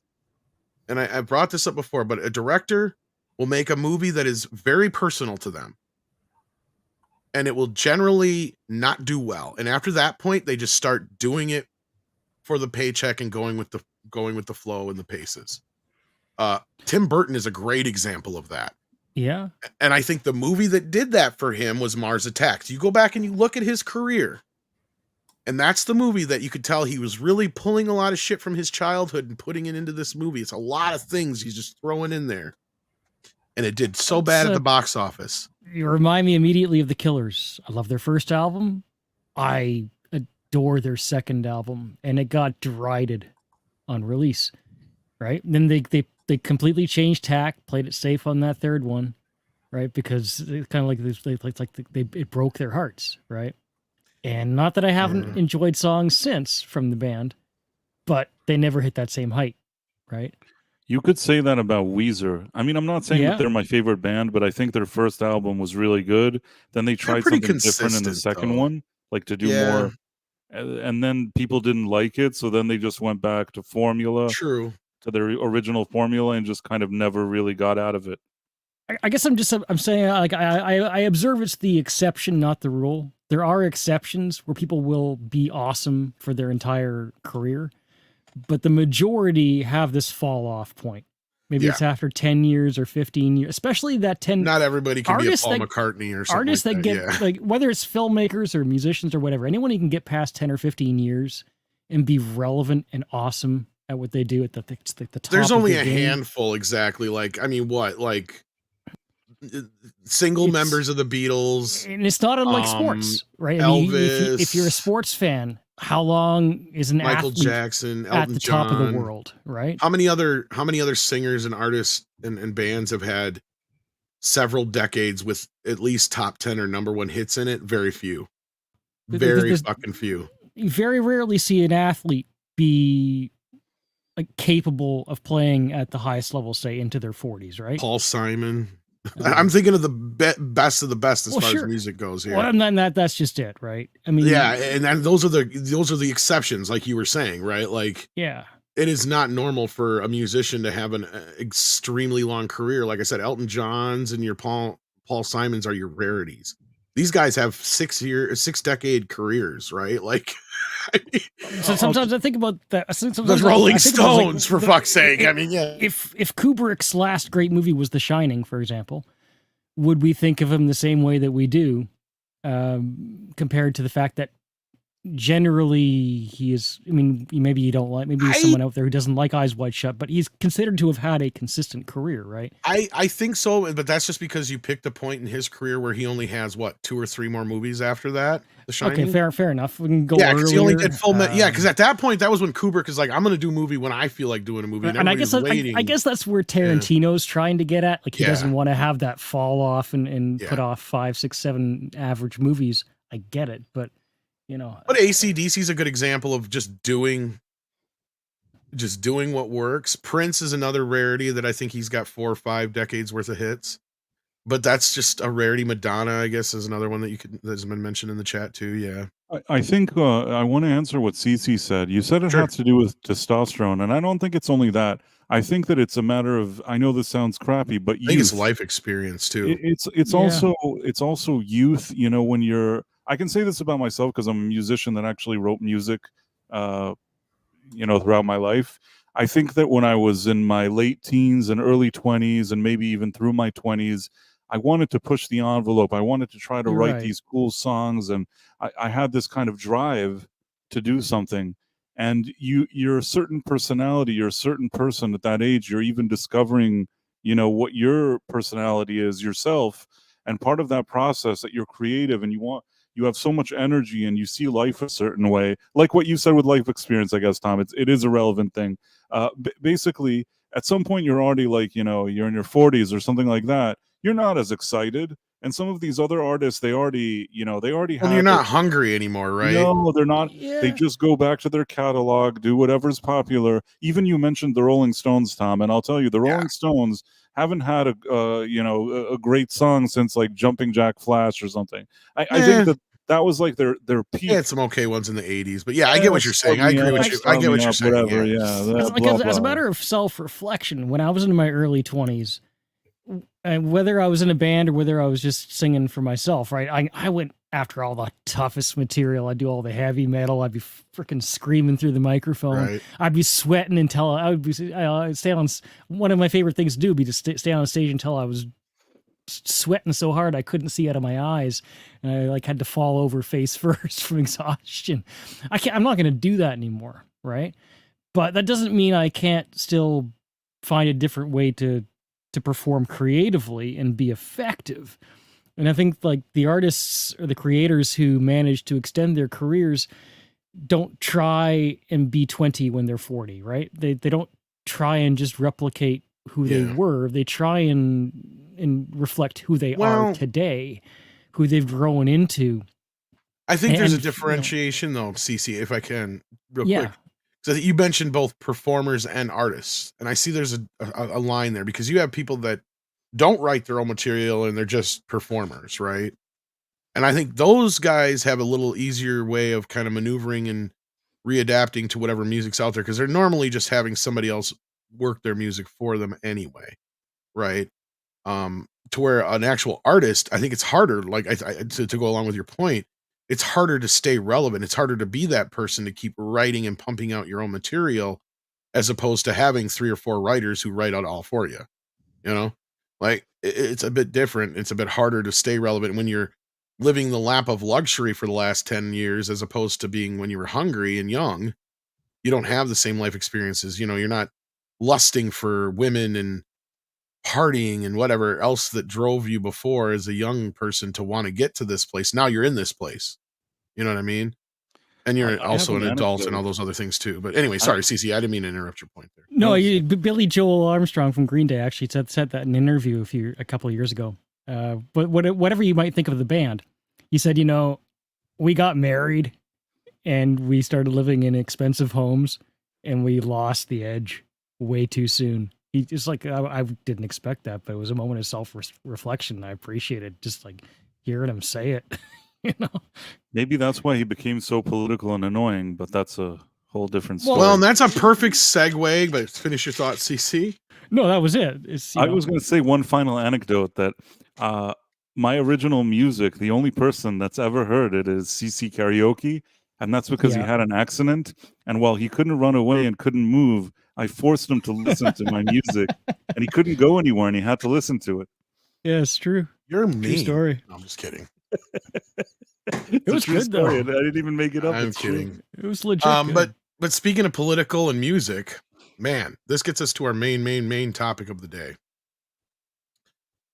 Oh boy, where to begin with this? Okay, so this happened on, I believe this was Sunday night.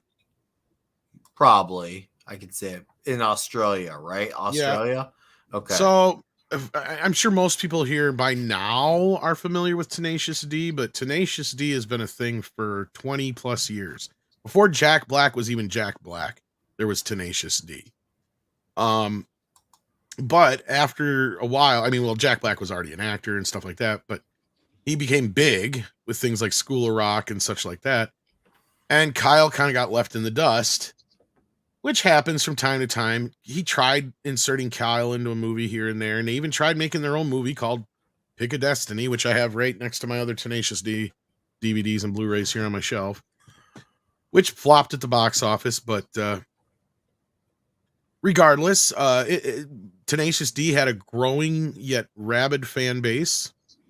I remember for years listening to their albums. I have all of them.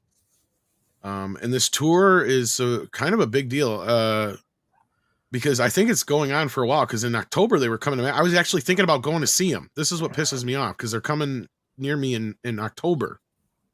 Were it being the operative word? I don't think they are anymore.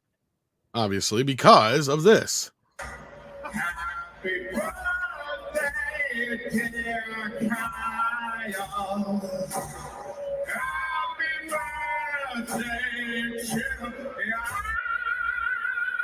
Make a wish, Canada. And the thing is, Trump next to him. that's what did it right there. Let's play that again. Oops, I didn't go far enough back. The audience is cheering way too much. Yeah. Not surprised. I mean, that's they So- go out their way to attract that type of crowd. So, unfortunately, Yeah, and I remember bringing this up on, I believe it was yesterday, and quite a few other people did, and it started to spread. And, you know, these guys weren't the only ones. There's been a lot of people saying similar things the last few days, like idiots. And so, yeah, today, the day started with, actually, this come out last night. I'm jumping ahead a bit. I'm sorry. They were deported, or there was a call for them to be deported from Australia. Let me see if I can find this here. But I will say something. Yeah. If anybody makes this kind of a dumb comment and then they kind of reflect on it a couple of days later and say, you know what, I was just being stupid in the moment. Me personally, I'll forgive them that because people do say stupid things, and it's not that it was a good thing to say, but as long as a person can self-reflect after the fact. But if you're just gonna like continue to propagate stuff that's hurting everybody, that's a different story. But I don't want to just see everybody like lose their jobs and get cast out of society, because then we're just, Jack Black isn't the one that said it, but at the same time, he didn't say, hey, you shouldn't say that. You know what I mean?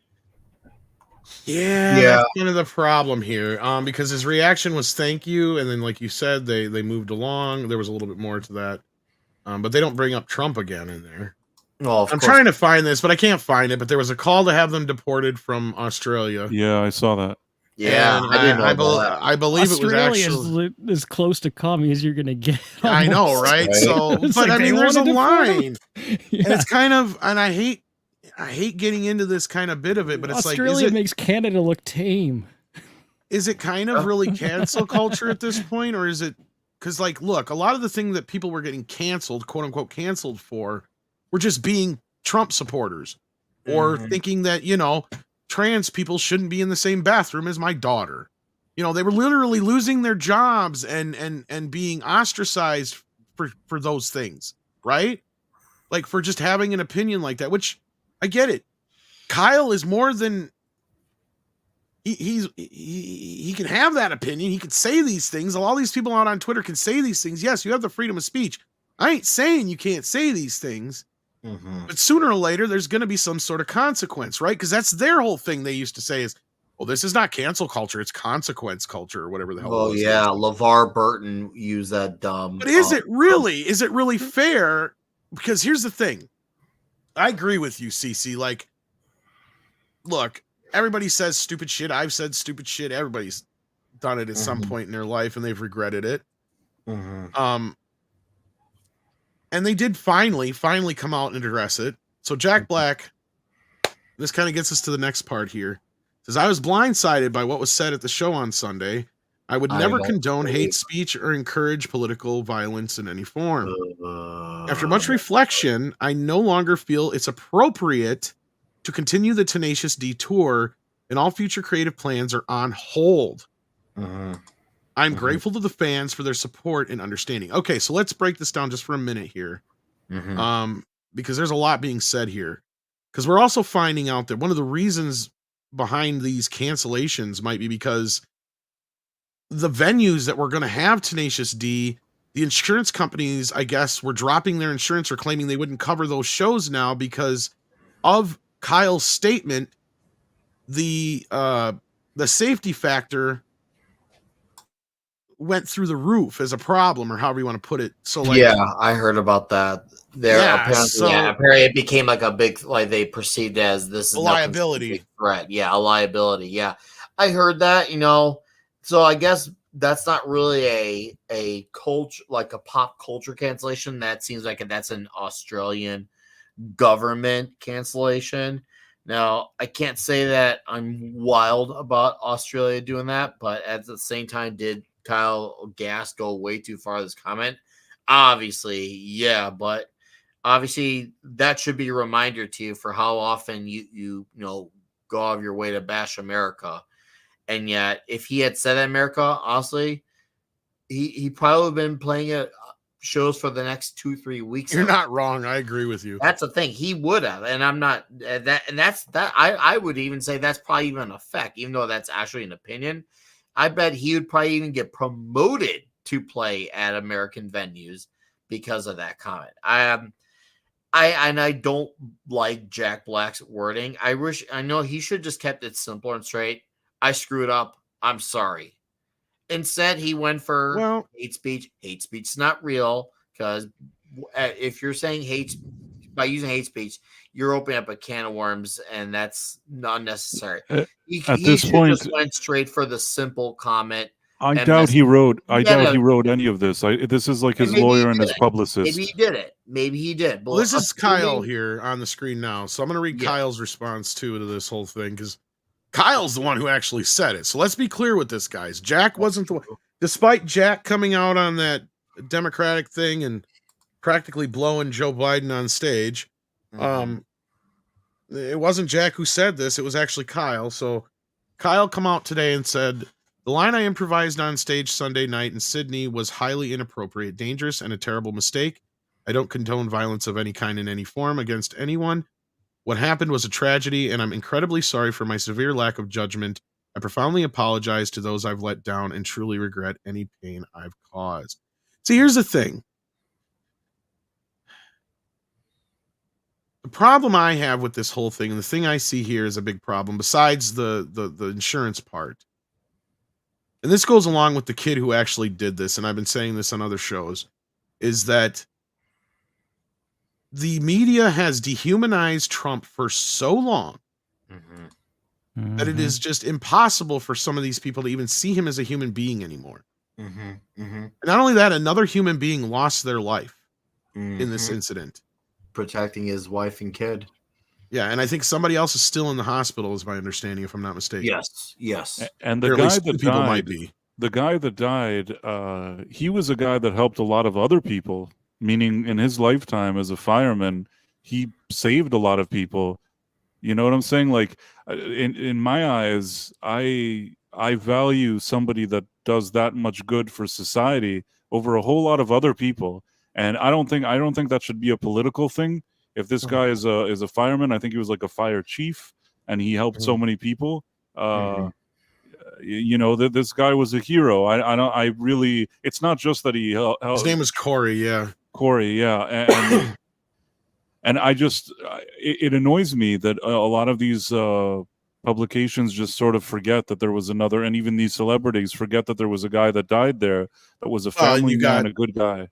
You got that one dude right now who lost his monetization on Twitter. Destiny. That queerdo. It's one of the troubles with pulling people away from the center for years and years and years and creating this more and more extreme divisiveness. I would say we're at this fever pitch, whereas it was bad during the civil rights movement now. Yeah. Right? Like, you can almost compare it to that. Obviously, everything that happened was wrong, right?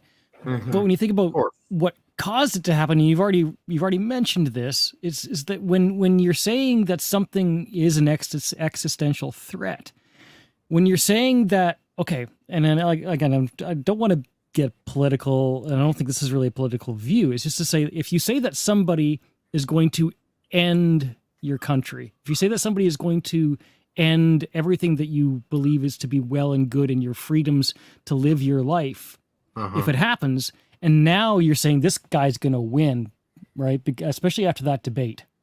It's like, okay, now he's definitely going to win. And you're creating a situation where somebody might get this idea like I it's a patriotic duty, I get and what that's a bad place to be. And that's what I was saying is, yeah, this kid who is younger than my own son mm-hmm. has been, and I'm not making excuses for him. He made his own choices, right? Let's make that clear up fucking front, because there's a lot of other people who've been through the same shit he has, and they didn't do the same stupid thing. So let me be clear with that up front. This monster is a monster, but he was created. I'm not going to deny that. He was created by the schools. The media. He was created by the media. Social and he was media. created by social media and by the people like this, as CC just pointed out, constantly being barraged day in, day out since he was a child. Yeah. That this man is a boogeyman. He's under your bed. He's in your closet. He's going to take away your democracy. He's going to start this. He's going to do that. He's going to do all these horrible fucking things. They made him live rent free in people's heads, and they went out of their way to work Think about how that to make that happen. I compared it to yesterday or earlier. I can't remember which, but I compared it to like when we were growing up. And you might, for those who are closer to my age, I think all you guys on the panel are pretty close to my age. It's the kind of shit that we were kind of living in the tail end of the Cold War and going into the Middle East situation, right? So like that was the kind of stuff we grew up with for our whole life. So it didn't, we always thought is Russia's the enemy. China's the enemy. All these Middle Eastern countries that want to come after us, they're the enemy. They create terrorists, right? Like that's the way we saw the world. That was the way we were raised. So these people, this kid, and along with other people that now are out there, just like this kid, who probably have some sort of mental issues, right? Have been just bombarded with this shit endlessly everywhere, even worse than we were, right? As kids, because at least they learned by the time we were kids to pull off on the scare tactics. Because I mean, at least my parents were in school, it was the duck and cover. And my parents knew goddamn well the only thing you're going to do when you duck and cover is kiss your ass goodbye. Something you might not be aware of, speaking of Russia, at least half the music on my channel is available in the entire world for people to listen to and enjoy, except in Russia and Belarus. And this happened after the war in Ukraine, because a lot of these artists and these people who own the music decided to punish Russia by taking away their access to the music. And it just, I'm not going to say that I agree with anything that Putin's doing in that regard, but looking at how that conflict is punishing the entire country, and how everyone in it is now, whether or not they agree with the conflict, is being punished, and will grow up to, have this adversarial reaction to the outside world as a result of it. I just don't even understand and I understand how we got to this point, but my point is I don't even understand how it's so difficult for a human being to just sit down and go, look, I guess it doesn't matter which side of the aisle on. Violence shouldn't be the answer in this case, especially when it comes to politics, right? I mean, at this point, we need to concentrate on other things, and this is not. This is a total. Yeah, see, Tom, we could go on 3,000 maybe literal different directions with what led this. Especially don't forget the media used to be a thing that would be on a certain time.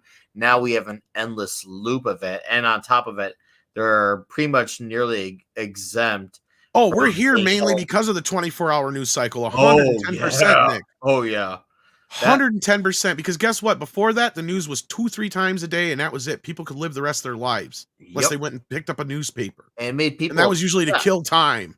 Yep, it made people obsessed with the news. And then when people have the news sent to their phones, even when they don't want, they just get notifications.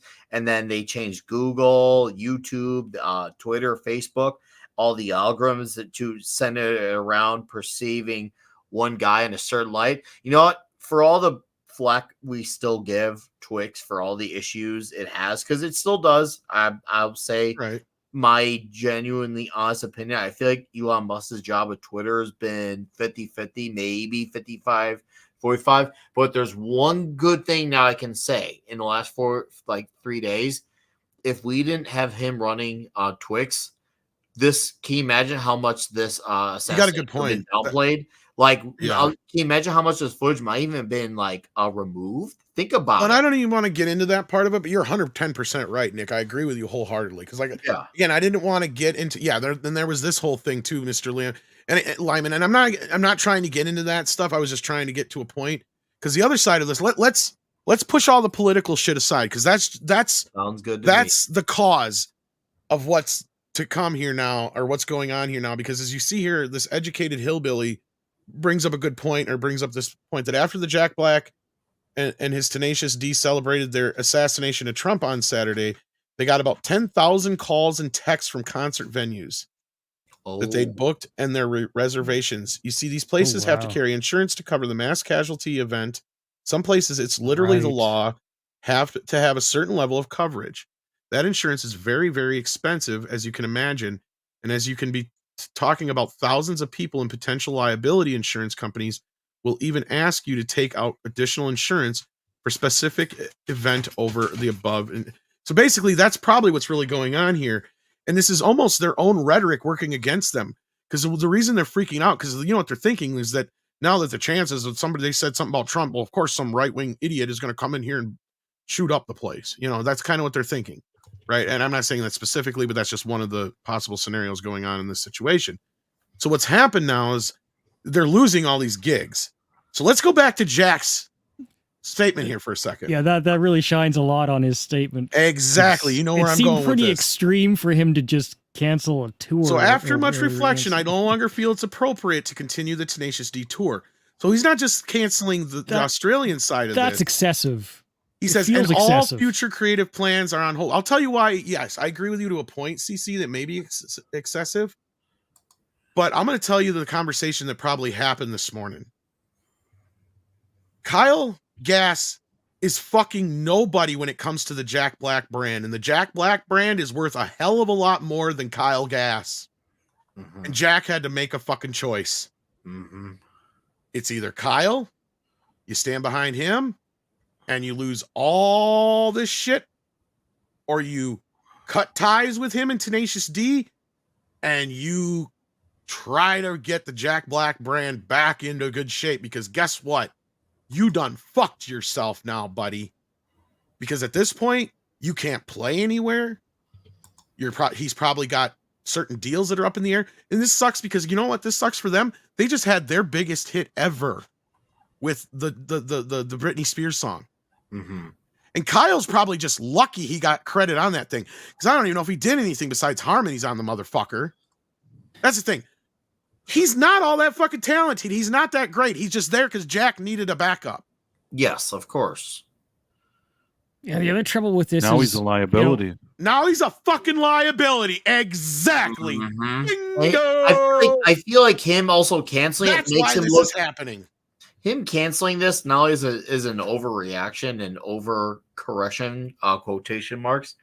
It makes it look that much more complicit. You know, he could have said, you know what, okay, if we're not allowed to play in Australia, let's continue at home in America and let's try to be a lot more unifying about this. Let's keep all the BS out of it and let's just have a show filled with music, fun, and something people can get away from for 3 to 4 hours. But instead, we're got a doing this Canadian. overreaction. It's the trouble with cancel culture and virtue signaling.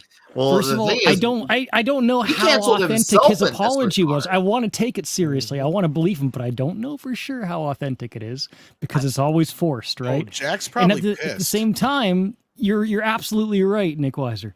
Mhm. If handle it that way, and chances are people will go along with it, especially if you're I authentic totally about it. Well, would. and we just You know? introduced Script Doctor, and I want to get his take on this. I don't know if you've been following this at all, but I think the basics here is all in Jack's thing here. Jack is saying, I am pissed. I was blindsided by what was said at the show Sunday night. That doesn't mean he doesn't disagree with it. That just means you just fucked everything up for everybody. Let me broaden this scope for a second. Not only did Kyle fuck this up for Jack, Mhm. he fucked this up for however dozen or hundred of people that they fucking employ. Mhm. That's true. And now they're probably faced with how many possible fucking lawsuits at this point for losses at certain venues and shit. Yeah, especially all the venues that now lose money from hosting the show, the people who had to sell Pre-sold merch, tickets, all guitar that and shit. drum tax, mic tax. You have all the people who helped them travel, because I'm sure they have people who helped them travel from from state to state, country to country. So yeah, there's a lot of people who lose money on this. There's a lot of heads. A lot of people have no idea, especially when you're in a big band like Tenacious D, how many heads are involved with Well, I just helping think run a show. I think it's ironic that the same TDS that these people use to cancel people over for the last 10 years or whatever you want to call it is the same TDS that just got Kyle Gass canceled. Yeah. So, Right. Script Doctor, you just joined us. Have you been following this? What's your thoughts on this?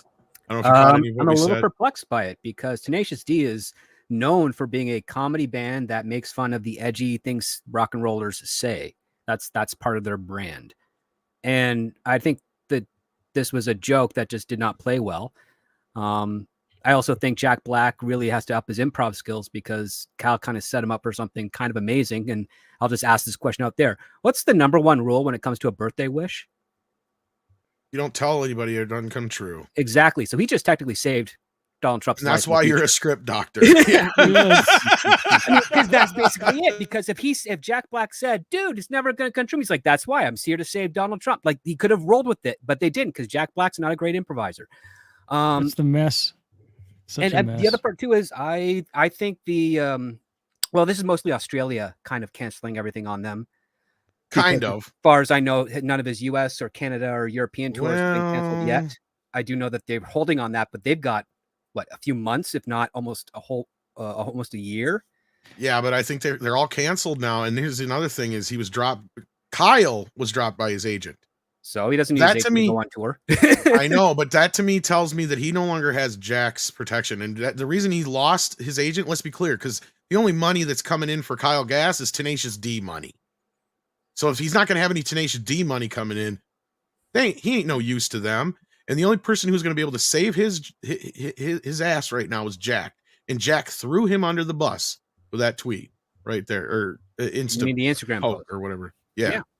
Sometimes I wonder if But things you are know- used as an excuse, and I have no idea. This is total like in the air here, but like I loved the Offspring up until the point where they lost their original drummer. Right? I don't think they did anything relevant because after of that. the Pope. But- yeah. Then they lost their new drummer because the guy didn't get that dose of stuff in his arm, and it's like, okay, maybe that was just politics within the band.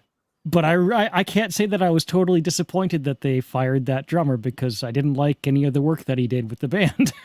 Mhm. Sometimes you're just looking for an excuse to Well, move on creatively. It's still a dirty, unethical move. It is. It's. I mean, I see where condone Jack- it. It's just. I don't agree with what Jack's doing here, but I completely see what's going on here. And like we've said now for a while, Kyle has now become a liability. He has nothing to bring to the table for Jack and his brand right now. It's going to do nothing more than hurt the whole entire thing. Now, that doesn't mean that Tenacious D will never get back together again. It doesn't mean they're not going to do anything.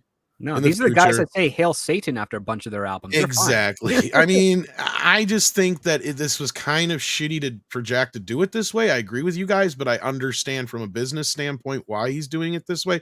He already took a bit of a hit, I'm sure, after coming out in those fucking overalls and blowing Joe Biden on stage. I mean, come on. Well, mean, and this, I want to say something that sometimes, and especially within the context of what we're seeing, what we just saw with Trump the other, few days ago, sometimes there's also a luck factor where you're unlucky. I don't want to get too much into politics, but Biden said something about a bullseye, and then people went to him and he said, "Well, you said that, and look at what happened."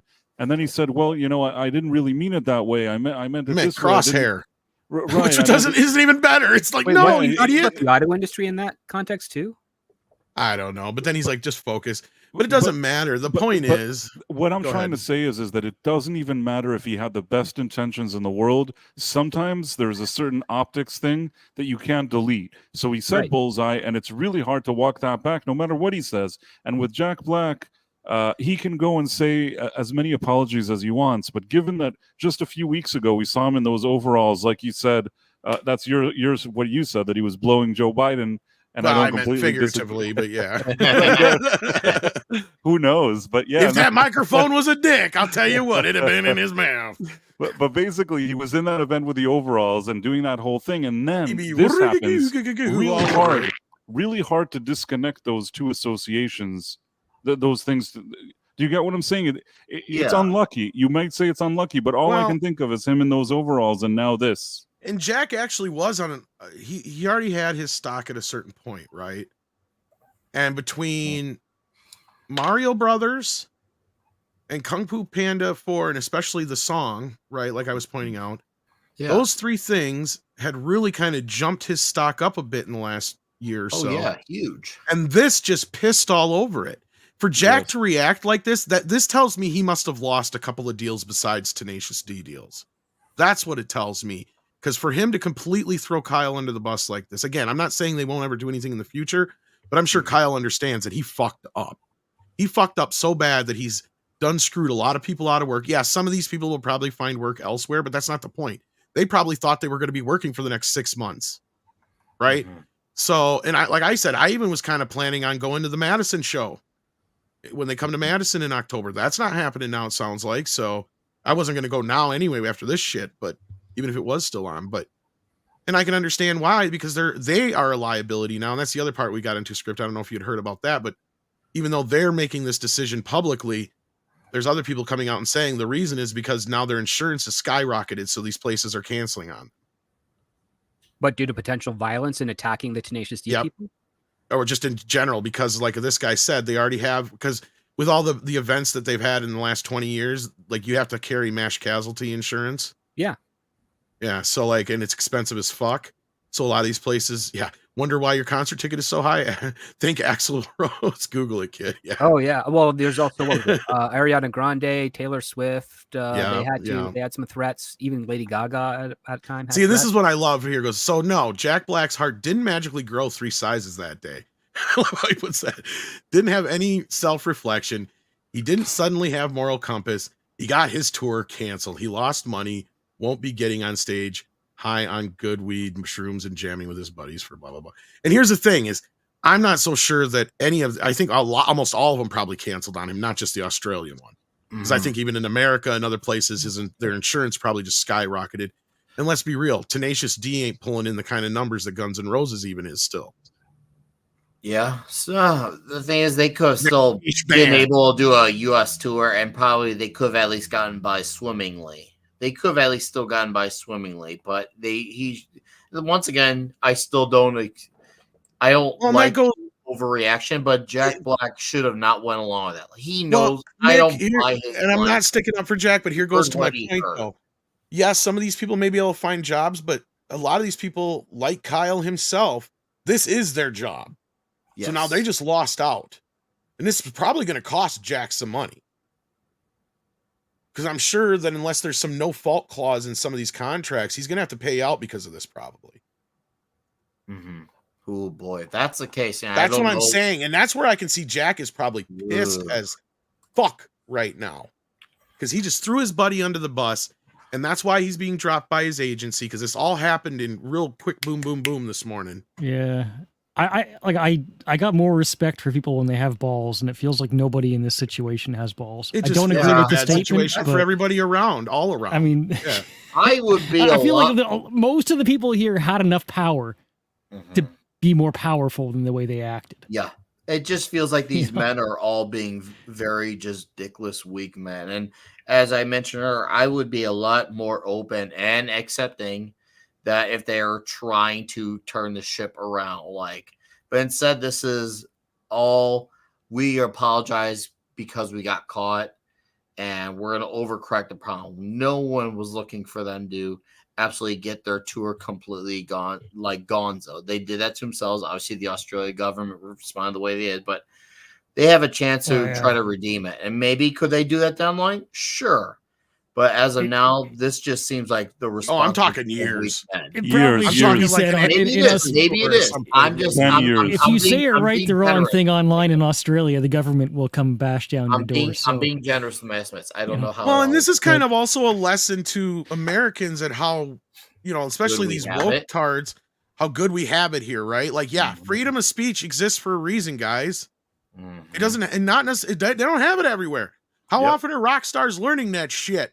That's like a old story. How often have rock stars been banned from countries for some stupid shit they did?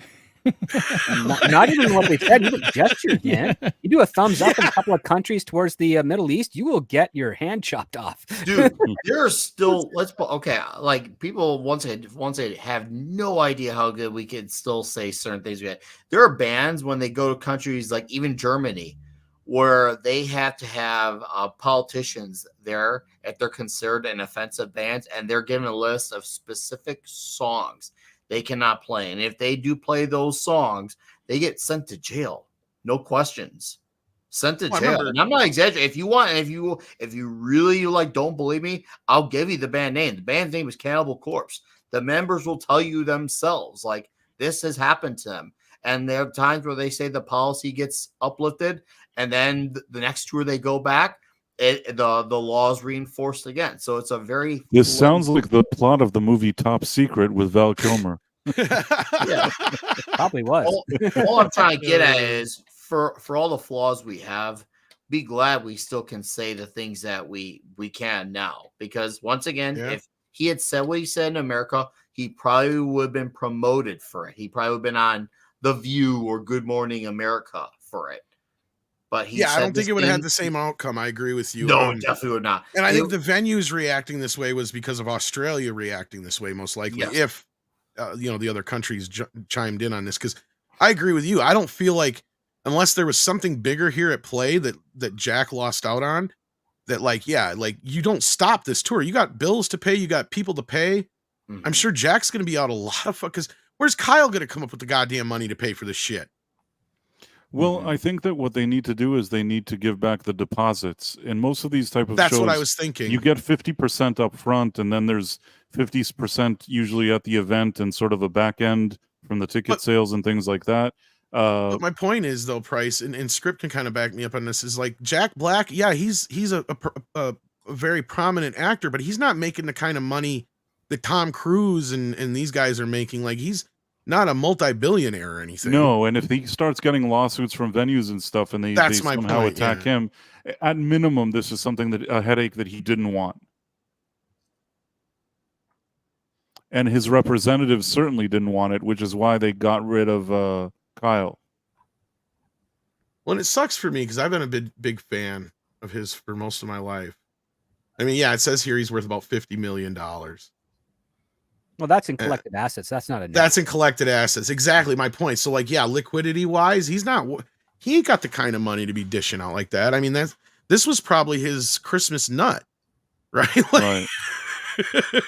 Well, yeah. I mean, bands make way more on tour than they do in recorded albums and sales. Absolutely. Sure. Well, that's the thing, is their albums have kind of dried up. Nobody buys albums anymore. Well, not just that. Except I mean, me. Tenacious D had its height. And if it wasn't for this Hit Me Baby One More Time, which Jack Black could have just released as Jack Black. Nobody knows it's credited as Tenacious D. Because nobody really knows who. Look, I am not even totally oblivious to that fact. Like, less people know who Tenacious D is than fucking, I knew who they were. Yeah, but they're very obscure. Like, people know Jack Black, but they don't know Tenacious D. They had a movie, so if you like that movie, HBO series too, and the movie bombed. Right. If you were around in the 90s, you probably I loved going to be them. more aware of them than if you weren't. Yeah, they were more of a late 90s, early 2000s thing. Like, yes, I knew of Jack Black and Tenacious D before Jack Black was Jack Black, like I said. That was why I followed him into this early stuff, 2000s. I can remember a lot of people around me. They're like, "Wow, Tenacious D." I would think that they're losers. We would pass around the live performances and shit on MP3s and stuff. And I thought they were kind of cheesy. You know what I mean? It's not that I hate them, but I would have a friend tell me this. They were basically stoner boy humor is what they were. I feel like I was too sophisticated to really, really enjoy them. I think people made them out to be bigger than they actually were just because Jack Black is in there. And I'm not saying that as a talking down to him. It's just usually people tend to see, big celebrity in band, and they automatically think crowd people. I'm not saying that he would play to no one because that's overhyped. False. But if I had to be my most generous guess, if the biggest venue on a normal tour in Chicago, Tenacious D would probably sell. This is the most generous one, which is still fairly respectable. Would probably around like a 3,000 type of venue. Yeah. He'd probably Well- sell that. Once again, that's still really good. They're playing like a don't festival downplay in it. Madison. That's my point, right? Like they're more of a festival type band. They're And they're they're not the probably type Yeah. of band that's selling out big Because the venues. festival, you can't run away. yeah, and that's fine. There's nothing wrong with playing a show where you have 3,000 fans and they're there to see you and it's sold out. That's still a great number. I mean, Well, a by lot the of look of the venue they were in Sydney, that's a pretty good venue for them. That's probably why and to be fair, Jack's maybe probably so pissed. That was probably one of their bigger incomes there because those look like bigger venues there than what they and maybe would play they here. might be bigger in Australia. There's bands that are big, let's just say in America, not so big in overseas, and vice versa. There's bands who let's just say there's bands who I know of who Yeah, play we the don't know. Wonder States. Boy might have been a #1 hit in Australia. We'd have to look Could have for all been. I fucking know. There's one band from the 90s. They're like a Pantera type of band. They usually play to like 1,000 at best in Chicago, but when they play like Finland, UK, they play 5, 6, 7K. What are you That's doing a here? staggering difference. They So sound yeah, like glad the type this of band that is- should play at Busch Gardens. Smell the Glove is #7 in China or wherever was it was. I good. can't remember now. So I wonder if I'll get back together, have a tour. Yeah, no. It's for all we know, they might be a huge deal, like in Australia. For all we know, because that did look like that had to have been a pretty big venue. Well, and- considering their connoisseurs of music down in Australia or AC/DC, yeah, they're like. No, I'm just picking on AC/DC. I'm sorry. Well, no, I'm sure they're big because he has a big AC/DC connection too, right? Like, so that's the other thing. And AC/DC, Especially with is School of Rock still- and all that business. Yeah. AC/DC still is massive to this day. They play, and that's one of those bands that's big anywhere. They will headline the Allstate Arena, which is like our big Chicago venue out here. That's 10, 15K. Yeah, if they play any of the amphitheaters, yeah. And of course, back home, yeah. So I can see that. I can definitely see them being big in Australia. And that probably makes it even worse if that's the case. That's what I meant. So Yeah, much that's my point. Is like that's where they're really losing out. So like the American tour part might not have really hurt them all that much, but maybe Australia was where they made a big bunch of their money or something like that. We have no idea. Yeah, the American one could have been small venues or colleges or something, a few, Busch Gardens and stuff. And maybe in Australia, it was like big venues. There's some good comments in the chat about this too, because I mean, like heavy metal, for example, you go to South America and you're gonna draw stadiums where you might fill theaters. Megadeth. That's true. Like, That's you know, the best right. example. Megadeth at best played like maybe 5,000, let's just say California. But when they're in like Chile, Argentina, they do 15, 20, Yep. 25,000 out that way. And Well, they're ask so- Andre. He'll tell you some of these bands that are huge. Oh, over yeah. there, Some of those bands are Also, gigantic. Back in the day, even when the Ramones, here in the U.S., they'd play smaller venues. They'd go to South Right. America, and you'd have the craziest audiences ever. Huge in South America. Well, And even the that's- Beatles, I remember them talking about how they were big in England, but then as soon as they went all over the world, they just couldn't believe. Right. They would get mobbed and torn apart. But yeah, there's and- certain markets that appreciate certain music. Latin American countries appreciate good metal, punk, rock music. I don't know why, but they have better taste in music Yeah, than I guess other places. I can tell you my channel analytics bear that out as well. Looks like Shadow Chaser said that about the same time you did. Maybe it's because they sing fast. Oh, their crowds Or are they're so just they're insane. they're badass. They don't just sing the lyrics. They sometimes for some bands they sing the solos and the riffs. That's I would love to insane. hear like a Latin metal song. Dude, Which Latin listens. America metal crowds are so crazy. The only time I've ever been called a poser was by a Latin American metalhead. I'm telling you, the only time. I remember his name was Juan. He's from Brazil. Only time I've ever been called that. And I don't know how you could be called a poser. Yeah. Oh, and trust me, and Juan knew his Well, stuff. Latin America Juan could be the one is- place in the world. Juan that was could do it. dedicated. Trust me when I say that. You don't mess with the Latino guys with that stuff. They take it Wow. very seriously. Well, let's see what the audience is talking about. I take them very seriously. And thank you guys so much for hanging in there today. We appreciate it. Nelson Sharita sends in $2, says, do you believe Tarantino retires after his 10th movie? Wow, we've talked about this a few times now. I No. don't think so. When his No. kids go to college and move out, he's Yep. making something. I'm sure. And he's teased writing novels and doing television. I mean, he's even had this like thing where he's waxing about how like, you know, all the great people eventually make television anyway. And television, I don't have the same expectations and all that kind of shit. So I could see him doing a lot of mini series and stuff like that because he's really a fan of those. Fake Western, you know, Yeah. rattling around. So, and I think I think television needs that. We need a couple more prestigious shows out there to bring in audiences again in order to save, you know, the foundation of the industry, which is television at this point. And honestly, I mean, I have not been to too many movies in a long time where I was mad when they were over because I wanted to stay in that world longer. Once Upon a Time in Hollywood was one of them. And considering how long that movie already is, that tells me like I would love a series in this world. They were Right, gonna like they were gonna do another movie, like a prequel or something with Brad Pitt's there was character. talk, yeah. And then also there was supposed to be, and it hasn't surfaced yet, an extended cut of Once Upon a Time in Hollywood that he was going to split up into 4-part miniseries like he did with Hateful Eight, where he was going to add all the other stuff in. I would love to see that. Yeah. That's what I'm saying. Like I would love to see a Tarantino series. If there's somebody who probably understands television, because that's the thing is he's never really tapped into his love for television. If you listen to him talk, he knows about obscure like TV movies and TV shows that even probably the people that worked on them forgot. Like, you know what I mean? Like he'll pull some shit out of your ass. You remember this? It was so-and-so was in this mini series in 1982 and it only showed once on CBS.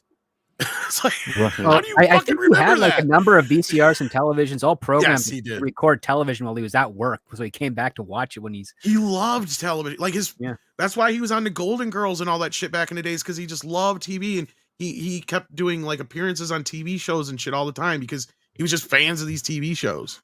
And he would get to talking and you know, like people find out like, what, Tarantino's a fan? He's like, yeah, they wanted to get to know you. So he'd do a guest spot or a guest direct or whatever. So he's done a lot of these things in the background, and I think he'll do a lot more of that again. And then eventually he'll make some movie. He's even been talking about Kill Bill 3 again. So I don't think he's got that out of his system yet. I don't think you yeah, should do because it. the daughter's old enough to kill Beatrix. Exactly. That's the thing is he's looking at that dichotomy. And that's what he said back then, and he's still bringing it up now. He's like, I would think it would be interesting to go back to that world 20 years later and see where things are and, you know, the reverse now of B and her and her daughter being trained for the last 20 years by mom and so on and Mom's so dead, forth. so someone else. Mom's dead. Beatrix killed the mother of what's her name, Vivica Fox's character, in front of her daughter. No, I meant Not about her- Beatrix's kid. No. The black girl that saw. No. her mom I get meant killed. Mia. That was Tarantino was talking about. Talking about BB. Yes, Uma Thurman's daughter. Jesus Christ, I couldn't think Yeah, of her damn BB. name. She's been trained by Uma Thurman for the last 20 years. That was what I was getting at. Either way, I bet you $5 it's either going to lead up to B getting killed at the end, just like Kill Bill, or she's going to get killed right away, and it's going to be more about the daughter going after her. And I think that was her daughter that played her in the original, and that's the other thing he talked about too, is having her daughter come back and play her still now as an adult. So, because I think it was her and was it Ethan Maya Hunt's Hawke? kid? Maya Hawke played her? Yeah. Was it her in the original movie? I think I so. don't- He's brought Can't remember. either way, he's talked about her playing her in the sequel now. Either way. That's what he's talked about now. So that tells me he's thought about it. And he's probably talked to her about it. I mean, Uma. Because that's the other thing is everybody thinks that him and Uma are not on good terms. Yes, she is. She's, as far as I can tell, because they did a reunion here just like 2 months ago for Pulp Fiction, and she could not stop talking about Tarantino. That's all she talked about. Well, also he gave Maya a role in Once Upon a Time in Hollywood. Yeah. So which he's I'm worked with sure- her. Yeah, I'm 'cause sure he Maya did. wasn't actually in Kill Bill or one. It wasn't her. Her Okay. stuff. She didn't start acting anything until 2016. I couldn't But remember if that was she her. was in it in or Once not. Upon a Time in Hollywood, and I feel like if there was ever an olive branch, you know, I don't know. That's my point, though, is he said that he would have her come back and play. He would have her not come back, but he have her play BB. When he said come back, he just meant as the character, I think. or something like Right. that, or the character would come back. However you worded it, that's what made me think, okay, did she play? I don't remember because I didn't pay attention to who the little girl was at the time. So yeah. But and her daughter looks and sounds just like her. Christ. I could tell that was her daughter in Once Upon a Right. Time in Hollywood. I'm like, wait a minute. That sounded like Uma Thurman, but it didn't look like her quite. But it kind of did. Like, wait a minute, is that Uma or wasn't it? It's like, oh, it's her daughter. But anyway, Nelson Shrita, yeah, I think he will do more. It's just gonna take time. Jason Webster says my favorite directors are Park Chan-wook, and you like the yeah, you like the Korean stuff and other stuff like that, yeah. Kira Kurosawa, which I think great choice there. Yosujiro Ozu, Steven Spielberg, Alfred Hitchcock, and Ridley Scott. God, he died in Ridley Scott didn't die in 85. Or is that just the year you stopped liking his shit? Ridley Scott, 79 to 85. Yeah. Well, I mean, Tony Scott's the director, really. Oh, I see what he's saying. Yeah, this is the career part that he likes. After that, I'm kind of more with you. Yeah, like I like his earlier stuff. After that, it's mostly miss, except for a couple things here and there. Ridley Scott is really old. He's like 86. Yeah, I mean, there's only so much he can do now except for collect a check. You know Yeah, what? it took me a minute. If there. Gladiator 2 ends up being good somehow, I won't be surprised. It just feels like it's one of those things that could be awful, but at the same time, I don't see how. I don't see how either. I think it's going to be a stinker. Yeah. I don't know. It just has that dark horse kind of thing going on in my mind. But I really loved the first movie, so. Yeah. Dave Trapera sends in 200. That is, I'm trying to remember now. Argentinian, right? Argentinian, yes. Yeah. That's what it is. Celebrities say things because they have influence over their followers. This is true. But then when their influence brings horrible things, they don't take accountability. That's also true. They knew what they were doing. They didn't care what it could cause. Well, I think in this case, I don't think that they thought it was going to bring this on. They thought it was a joke. Yeah, Jack's reaction to this you was can react not badly. That's fine. But it's still a joke. And then the other part too is the influencers, the people that follow them. That's on you guys. Like not you, literally the audience here, but like the public in general. Stop listening to celebrities. Well, and they get paid to do this shit too. That's the hard part. Is a lot of people. I get your point, Script, and I agree. But the problem is that that's exactly why a lot of celebrities are put that, because they know that they hold more influence than, let's just say, your local congressman, is because they say, okay, well, this person, this teenage boy here, he likes this, let's just say, hip hop singer. That hip hop singer has a better chance of getting through to him than me, this guy in a suit. So why not pay that guy to get through to him better than I ever can? It's the same. Not I don't want. Congressman is not supposed to have influence on the people. You're right. You're right. It's not supposed to. The other part too is you also have to take into account that if your kids or you adults, because it's actually mostly adults that are following this, even young adults, if they're being influenced by celebrities, that means they have nobody in their life that's also influential, which means that that's a failure on the general population around, whether it's parents, friends, family, what have you. If they can't compete with celebrities, they have to find a new way to do so. And the other part too is the celebrity never really existed until America was founded. I mean, you had actors and musicians and stuff that were revered, but even with Sebastian Bach and Beethoven, they weren't able to shape and change cultures by making a speech. They did that with their music. And that's where it went as far. And then even the revered actors who toured theater in Europe, in the UK and Europe, nobody cared what they had to say or doubted on them. They were called vagabonds. They were considered beneath regular society, and that's technically where those people should be. I mean, I'd fall into that as well as a writer. I am not supposed to be influential. Like my regular words and what I say publicly and whatnot should really always be taken with a grain of salt. It's the work that I put out, the stories I tell that inspire and lead to. That's for you internally to process and do with on your own accord. Doesn't matter if I wrote it or someone else wrote it. It's whether it resonates with you as the art form itself. The moment you take the art form out of the celebrity or out of the artist, and you just listen mostly to that artist themselves, is the moment that you've actually lost the plot, because you're no longer caring about what they're making, you're caring about who they are more so. And that's where things get terrible. That's where you get the ego-driven celebrity that goes on Instagram, goes on social media, goes on the nightly news and other legacy medias, spouts off their political rhetoric. Because why? Well, we want to see what this very rich and wealthy person who's made things we love thinks about society. But they don't know, because they have to spend all their time making the art that they have, and they don't pay attention to society. So they're completely uninformed. And so therefore their opinion has zero meaning. But we as a society give them that meaning, because we try to equate their influence with the money they make and the art they make, as opposed to just looking at them as human beings. Like, do you listen to the random guy at the bar who's got 4 in him and is like slurring his speech? No, because he's drunk wino. But, it's a celebrity. You got to pay attention. You got to take it with all the credence of his convictions. And that's how you get into this cycle. Oh yeah, it's been a vicious cycle. I mean, someone could look at and trust me, I absolutely agree with everything you say. It's just sad that someone can look at, let's just say you just put insert politician here, and they might be a gamer on Twitch.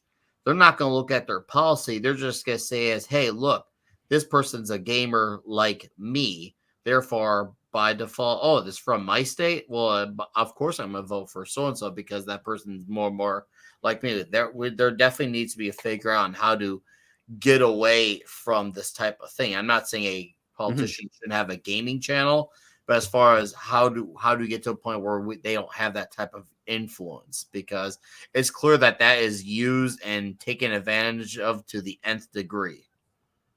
I think that's to do with kind of reassessing ourselves as a society as to what do we value. Like, if we value ourselves and our family, and, being able to contribute to that overall, then the rest is just entertainment. And that should be at the lower tier. Okay. Oh, I hope we can get to a point where we get there, because that would be great. Because then when people, like, especially celebrities, when they tell a stupid joke, it's like, yeah, it's just a dumb celebrity, and then you move on. Yeah, you don't have to react that way. Because here's the thing: we should be able to joke. I mean, it's a tragic event, but we should be able to tell jokes about the assassination attempt, because for crying out loud, Gilbert Gottfried was telling jokes about 9/11 the evening it happened, and nobody ragged on him like that. David Letterman made a speech that we have to laugh in the face of tragedy, because we have to mock the enemy against us. We have to pay tribute to the innocent that were lost there, because they didn't deserve to be lost. And we also have to realize that, the people that survived, we should be grateful for. Because if we cannot treat that, if we have to make everything sacrosanct and sacred, then nothing ends up being sacrosanct and sacred. All I was going to say was I don't think Jack Black was joking. At the way I've seen how that man is, I don't think he was joking. Well, and Gilbert Gottfried didn't get off scot-free either. He kind of got blacklisted for a while there for that shit. For almost a year, but he was still doing comedy. I wouldn't say canceled, but he did get kind of blacklisted for a bit. Yeah, but he was still doing the stand-up circuit, so that didn't affect him at all. Like, that's the thing. But probably another example too, though, is Kramer. What's his face? Michael Richards. Yeah, like he was probably N-bomb at a yeah, it was rough. I mean, I wish I could have seen him in more things since. Well, again, he was on the stand-up circuit. He wasn't doing movies or television much after Seinfeld at all. He was doing what he did.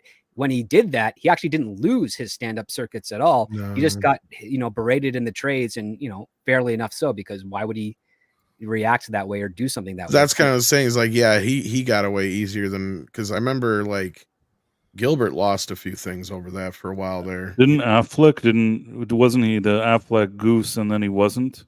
That's one of the things he lost that was very lucrative for him. Yes.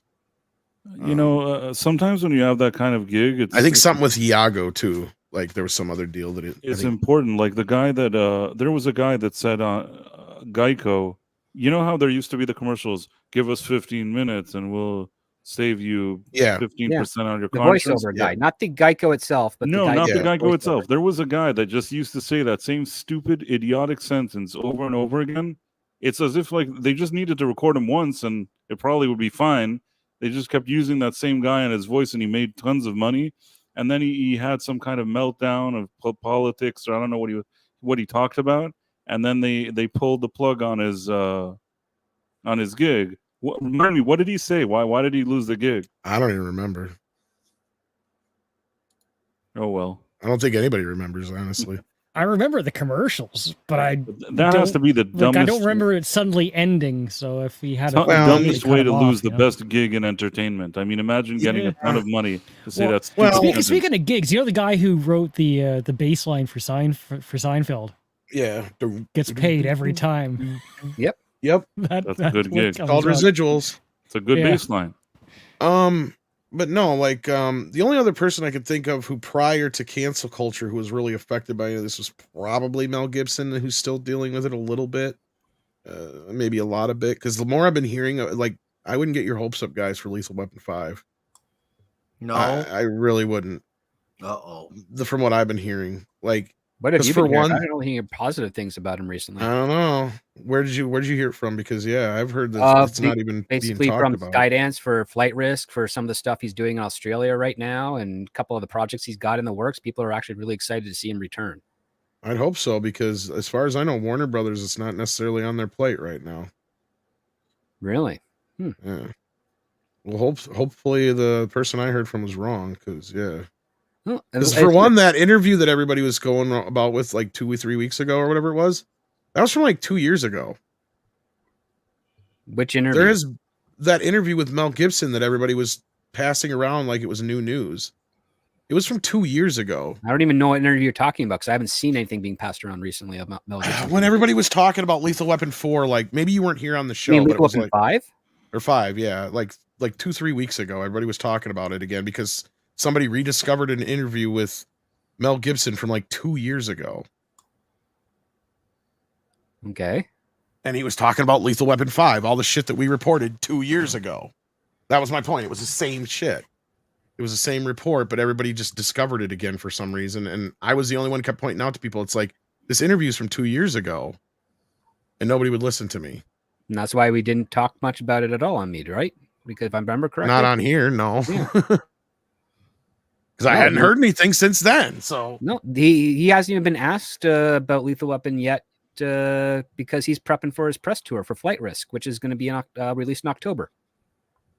He's doing the final edits on it right now. That's his directorial return. It's a Skydance movie, and I got to see an early cut of it, which was really good. And if this was 10, 15 years ago, I think it would have been a #1 movie at the box office, but I don't think it would be of interest to current audiences today, sadly.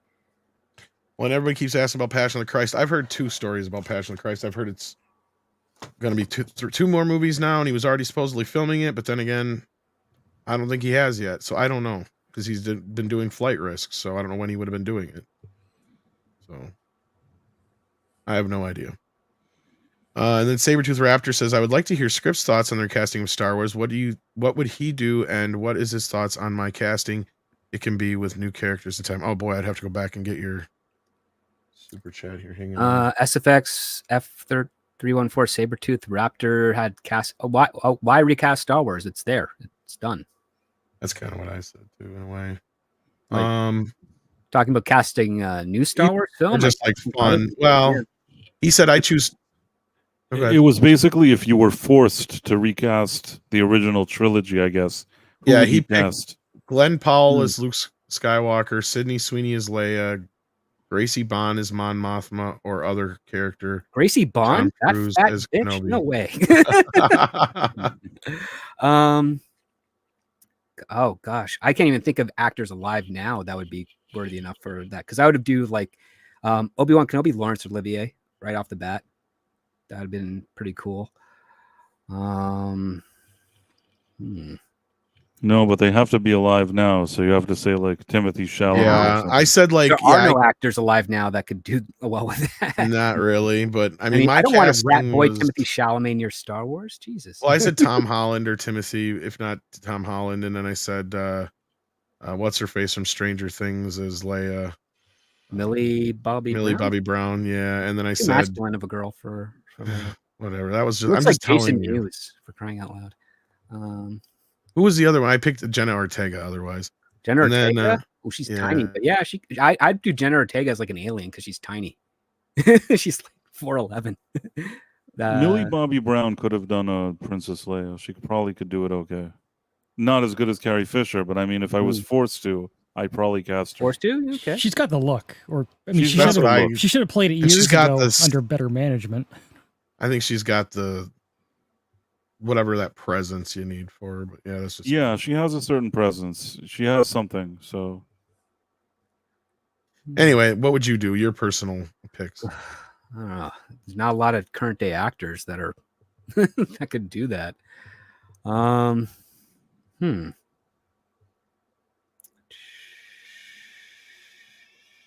I picked Kenneth Branagh for Obi-Wan. I forgot that. Oh, that's not a bad one. Kenneth Branagh would be pretty good. I think And, I chose Pierce Brosnan. I originally did Brad Pitt for Solo. Yeah, you said Pierce Brosnan. Pierce Brosnan would do a good voice for Darth Vader. No, I picked Samuel Jackson for Vader. That's too obvious. And he's already been in Star Wars. That's That's why true. you have to have one little connection. You got to have that. Come on, you know you need it. I can't even think of who could follow Billy D. Williams for Lando though. Not Donald Glover. Definitely not. No, definitely not. That's the thing. Donald Glover only got cast because he's really Idris Elba? No. Idris Elba is oh man, Idris Elba would be Everybody loves Donald Glover except for me.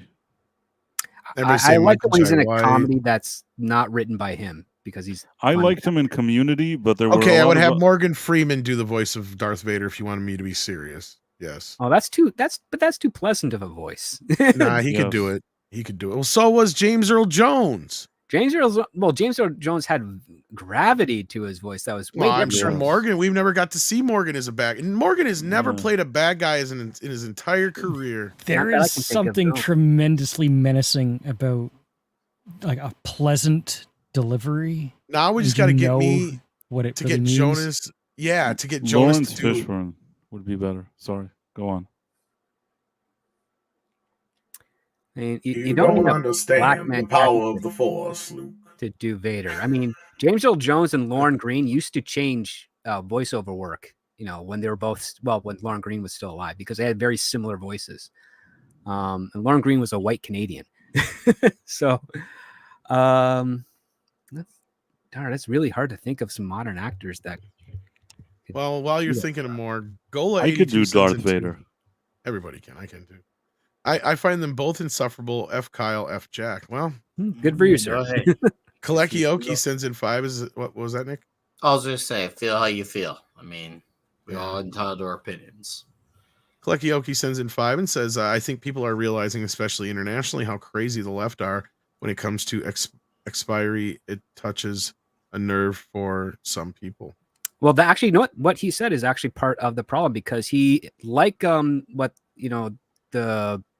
the other side is doing by brandishing Amber Rose. Trump as evil and all these other stuff. You're doing the same by you're calling the left, so you're encompassing everything all into one thing. What I tweeted earlier is that you need the right and the left on both sides in order to balance each other out. You have to acknowledge and disassociate the extremes on either ones, because do we really have to go back to the fact that there was a religious right 100 years ago that were burning crosses on the lawns of people? And it's like, they weren't left-leaning people. They were part of a right. They were called the religious right. And guess what? The actual religious people excommunicated them and said they're not part of us. And that's kind of what allowed. Oh yeah, you got your radicals on both ends, and I think that's really what we need to be more. You're right. We need more. You have to preface it with that they are not part of the party; they're of their own party, and we're actually seeing some of those actions being seeped in onto the other side. And it'd be unfair to call them the right.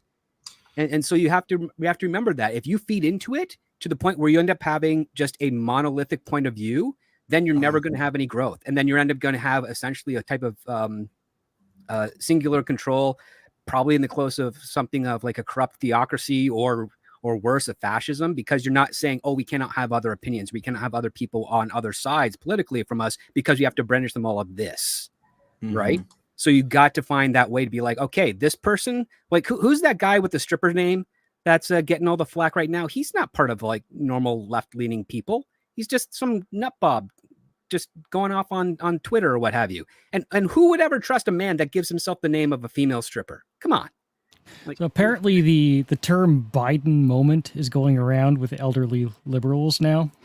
Every time one of their friends like has a brain gaffe, It's like, oh, you It's a just had a Biden Biden moment. Yeah, so that'll tell you what's going on. Mhm. But Yeah. it's Which crazy. all blow me Kenobi. I'm the best Jedi ever. I'll just add to what Script saying really quickly. I guess a little bit more simply because he worded it so beautifully. Yeah, it's always good to just specify. I guess you could say very far left because there are people who do listen to our channels who are, let's just say, very moderate and reasonable, and they happen to be left wing. I'm not gonna put any names out there, but I do know some of the positions some of the people listen to our channels, and some of them don't agree with some of the stuff I say socially or politically. But they listen to my channel, they listen to Script channel, Tom, Yeah. CC. So, and we do want to have those people there, and I know I absolutely have them, and I absolutely welcome them as well. Yeah. And you have to we got- remember, 100 years ago, the so-called party of that clan was not a left-leaning party. Remember, they changed after the civil rights movement to become a left-leaning party. And traditionally, do you know what color the party of left-leaning people are when it comes to politics before the United States? It's red. The Republican Party started off as a liberation party. That's why their color's red. And they have changed over the last 150 or odd years because that's how it works. Like sometimes parties change their alignment and affiliation with regards to how the rest of the people that join that party view and want to take that party in whatever direction they are. It was never 100% one way, and it's never always been 100% one way. We don't know what either of those parties, if they manage to survive in the next 100 years, will be from now. Every generation is doomed to grow up and become old people who look at how crazy the kids are. Yeah. The kids might be crazy, but it's just gonna keep happening. It's like if you're 20 today, you'll be 60 one day. You'll be thinking, what the heck are these 20-year-olds doing? Indeed. Now we got Day Trip Era here who sends in 100 those things, Argentinian souls, I think it is, or whatever the script said earlier. Sorry about that, but my meaning is when you say bad things, violent things, not all fans are good in the head. I didn't mean about Tenacious D. I mean about celebrities in general. Oh, yeah. Well, and I've stated that that's kind of what got us to Saturday, right? This kid literally was a kid when all this shit started popping off, and he's lived half of his life being told this guy's a Yahtzee boogeyman who's going to literally end the world. So, of course, he reacted this way. Well, I mean, I'm not giving excuses. The biggest difference is that the media is doing that. And then Trump, to be fair, on his rallies, he never actually goes to say, make those levels of comparison, but he does call it like bloodbaths and worse for the country. And he's a monster and he's a crook and he's a scum. I mean, he's there, but it's just, there's a slightly differential and escalation. But you also have to remember, like, if the media itself did not become so driven by the need for attention for ad revenue sales and whatnot, the hyperbole would be tempered down significantly, and you wouldn't even get to the situation. Yeah, it's gotten to a hyperbolic level for sure on both sides in that respect.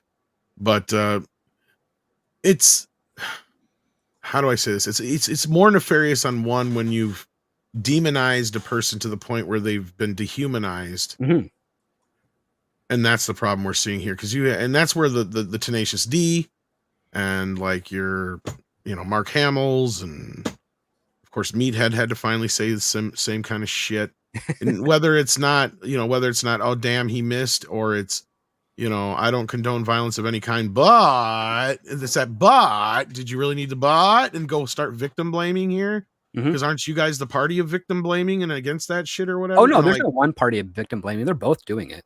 I know, but it's just one side seems to be a bit more lopsided than the other at this point. That's all my point is. It's like I'm getting to this point where, yeah, I know what I'm up to right now, and that is, we got to make a change. The left used to be the punk rockers, and now the right is the punk rockers. Yep. Yeah, pretty much. How it goes. The world is very interesting right now. Very much so. And then we got Sabretooth Raptor says, new idea for cast. Mexican Iron Man is Han Solo. He'd be Juan Solo. And Gracie Bond as Leia. To be clear, it is a parody of Star Wars and a fan film. Well, there you go. You can do whatever you want then. Or you're going to get that kind of money to afford Gracie and Mikey. I don't know, because Mikey don't come cheap. But maybe he will with Gracie. SFX Sabretooth Raptor says Elf is Vader. Bring me all your cats. Ah! Yeah. Then we got Beat Bop Boop who says, who has the better resume, Tony or Ridley Scott? Tony, Tony. opinion. Longer one too. And then Six sends us a rose. Well, that's a change of pace. Thank you, Six, for the rose. I appreciate it. Well, that is very nice of you. At least it's not a pooper sticker. And with that, we're going to be probably wrapping this up because we've gone a lot longer than I had anticipated. But yeah, it's been an interesting conversation. Nick, I know you got to step out here soon anyway, so why don't you go first? Anything to plug? Just obviously Toxic Tuesday is on our hiatus still, but we'll be back August 6th for Western Month, and of course Klobby's Comic Shop. That will be this Friday night. And I saw some people mention Black Sabbath in the chat. I posted Please Sub My Chat. I did a video on the Tony Martin box set a month ago. So go watch that. Thank you, Mecha J, for plugging it. I'll have another video out later this week. And, of course, I'll be back here Thursday night. This is a really good show, despite the serious subject matter. Thanks for being here, Chad. Thanks for having me, Tom. Good to hang out with you and the dudes. Indeed. Price, what you got going on? Well, tonight at 11:45 p.m., I'm going to be doing the night owl with some friends, and we're going to be discussing, it's the current state of Hollywood, but also doing the final episode review of The Acolyte. It was supposed to be a bigger event, but I don't feel as focused on The Acolyte as I was prior to Saturday. That's understandable. It feels like, Plagueis shows up from what I saw, so there you go. I'm going to watch it and I'm going to review it and we're going to have fun with that. But I feel like, it kind of, it doesn't have the same amount of weight that it did for me a few days ago, I think. Yeah. I don't think it really had any weight to begin with. No. Hey. I mean, it was crap regardless, but at least it was funny to make fun of. But now it'll still be funny and I'll still make fun of it. But I feel like I was more excited last week. Mm-hmm. Yeah. I hear you. All right. Well, CC, what you got going on? Well, on Nick's point, the new Black Sabbath remasters, definitely worth listening to. I'm not always a fan of remasters, but these are really good. So check them out. I got one. I got one from not too long ago. I wonder if it's the same shit they're releasing now because I got the. Oh, they came out like weeks ago. Yeah, I know, but like mine isn't even that old. It's a box set. Is it brand new? Brand new. Yes, came out final day of May. Yeah, he did some great work. We're not talking about the Aussie era stuff. We're talking Tony Martin era Sabbath. Oh, maybe but oh man, no, because I'd love to hear that come to life. Like a year or so ago, not even. I got the multi-track quad version of it has Iron Man and all that shit on it. I'm I want to give a shout out to Six. She gave a super sticker. Yeah, we did see that. She gave us a rose. Oh, okay. Yeah. Sorry. Did you step away? No, I didn't. I guess I didn't notice it. I don't know. I don't know what that says. I'm like Biden now. Yeah. So yeah, CC, you got karaoke this week, or?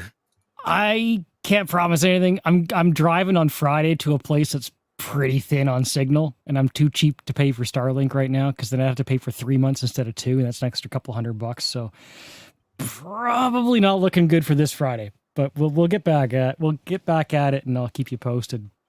Let you know what's up. All right. Script. What you got going on? Oh, I don't know. I'm kind of weighing. Do I want to watch The Acolyte or do I want to watch part 3 of the Justice League Crisis cartoon, which is not good either.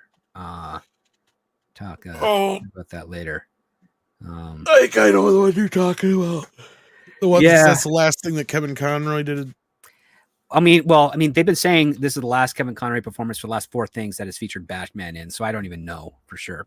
Because he could have recorded a lot beforehand. One of them might even be AI for all we know. Yeah, maybe. I don't know. Well, yeah, I'm contemplating checking that out. Really, I got to prep. I got a fun interview tomorrow morning to go to in person, but I should be back in time for the morning show, so I can maybe check me out there. And then, of course, this Saturday, Scripts on Saturdays, where we're going to be reviewing a script called Final Score, which is a cops and robbers story. So it's a pretty good, fun, high concept thing. All righty then. And with that, it's time to get out of here. So see you guys. Take care of yourselves and each other. And as always, we do this for Klobby.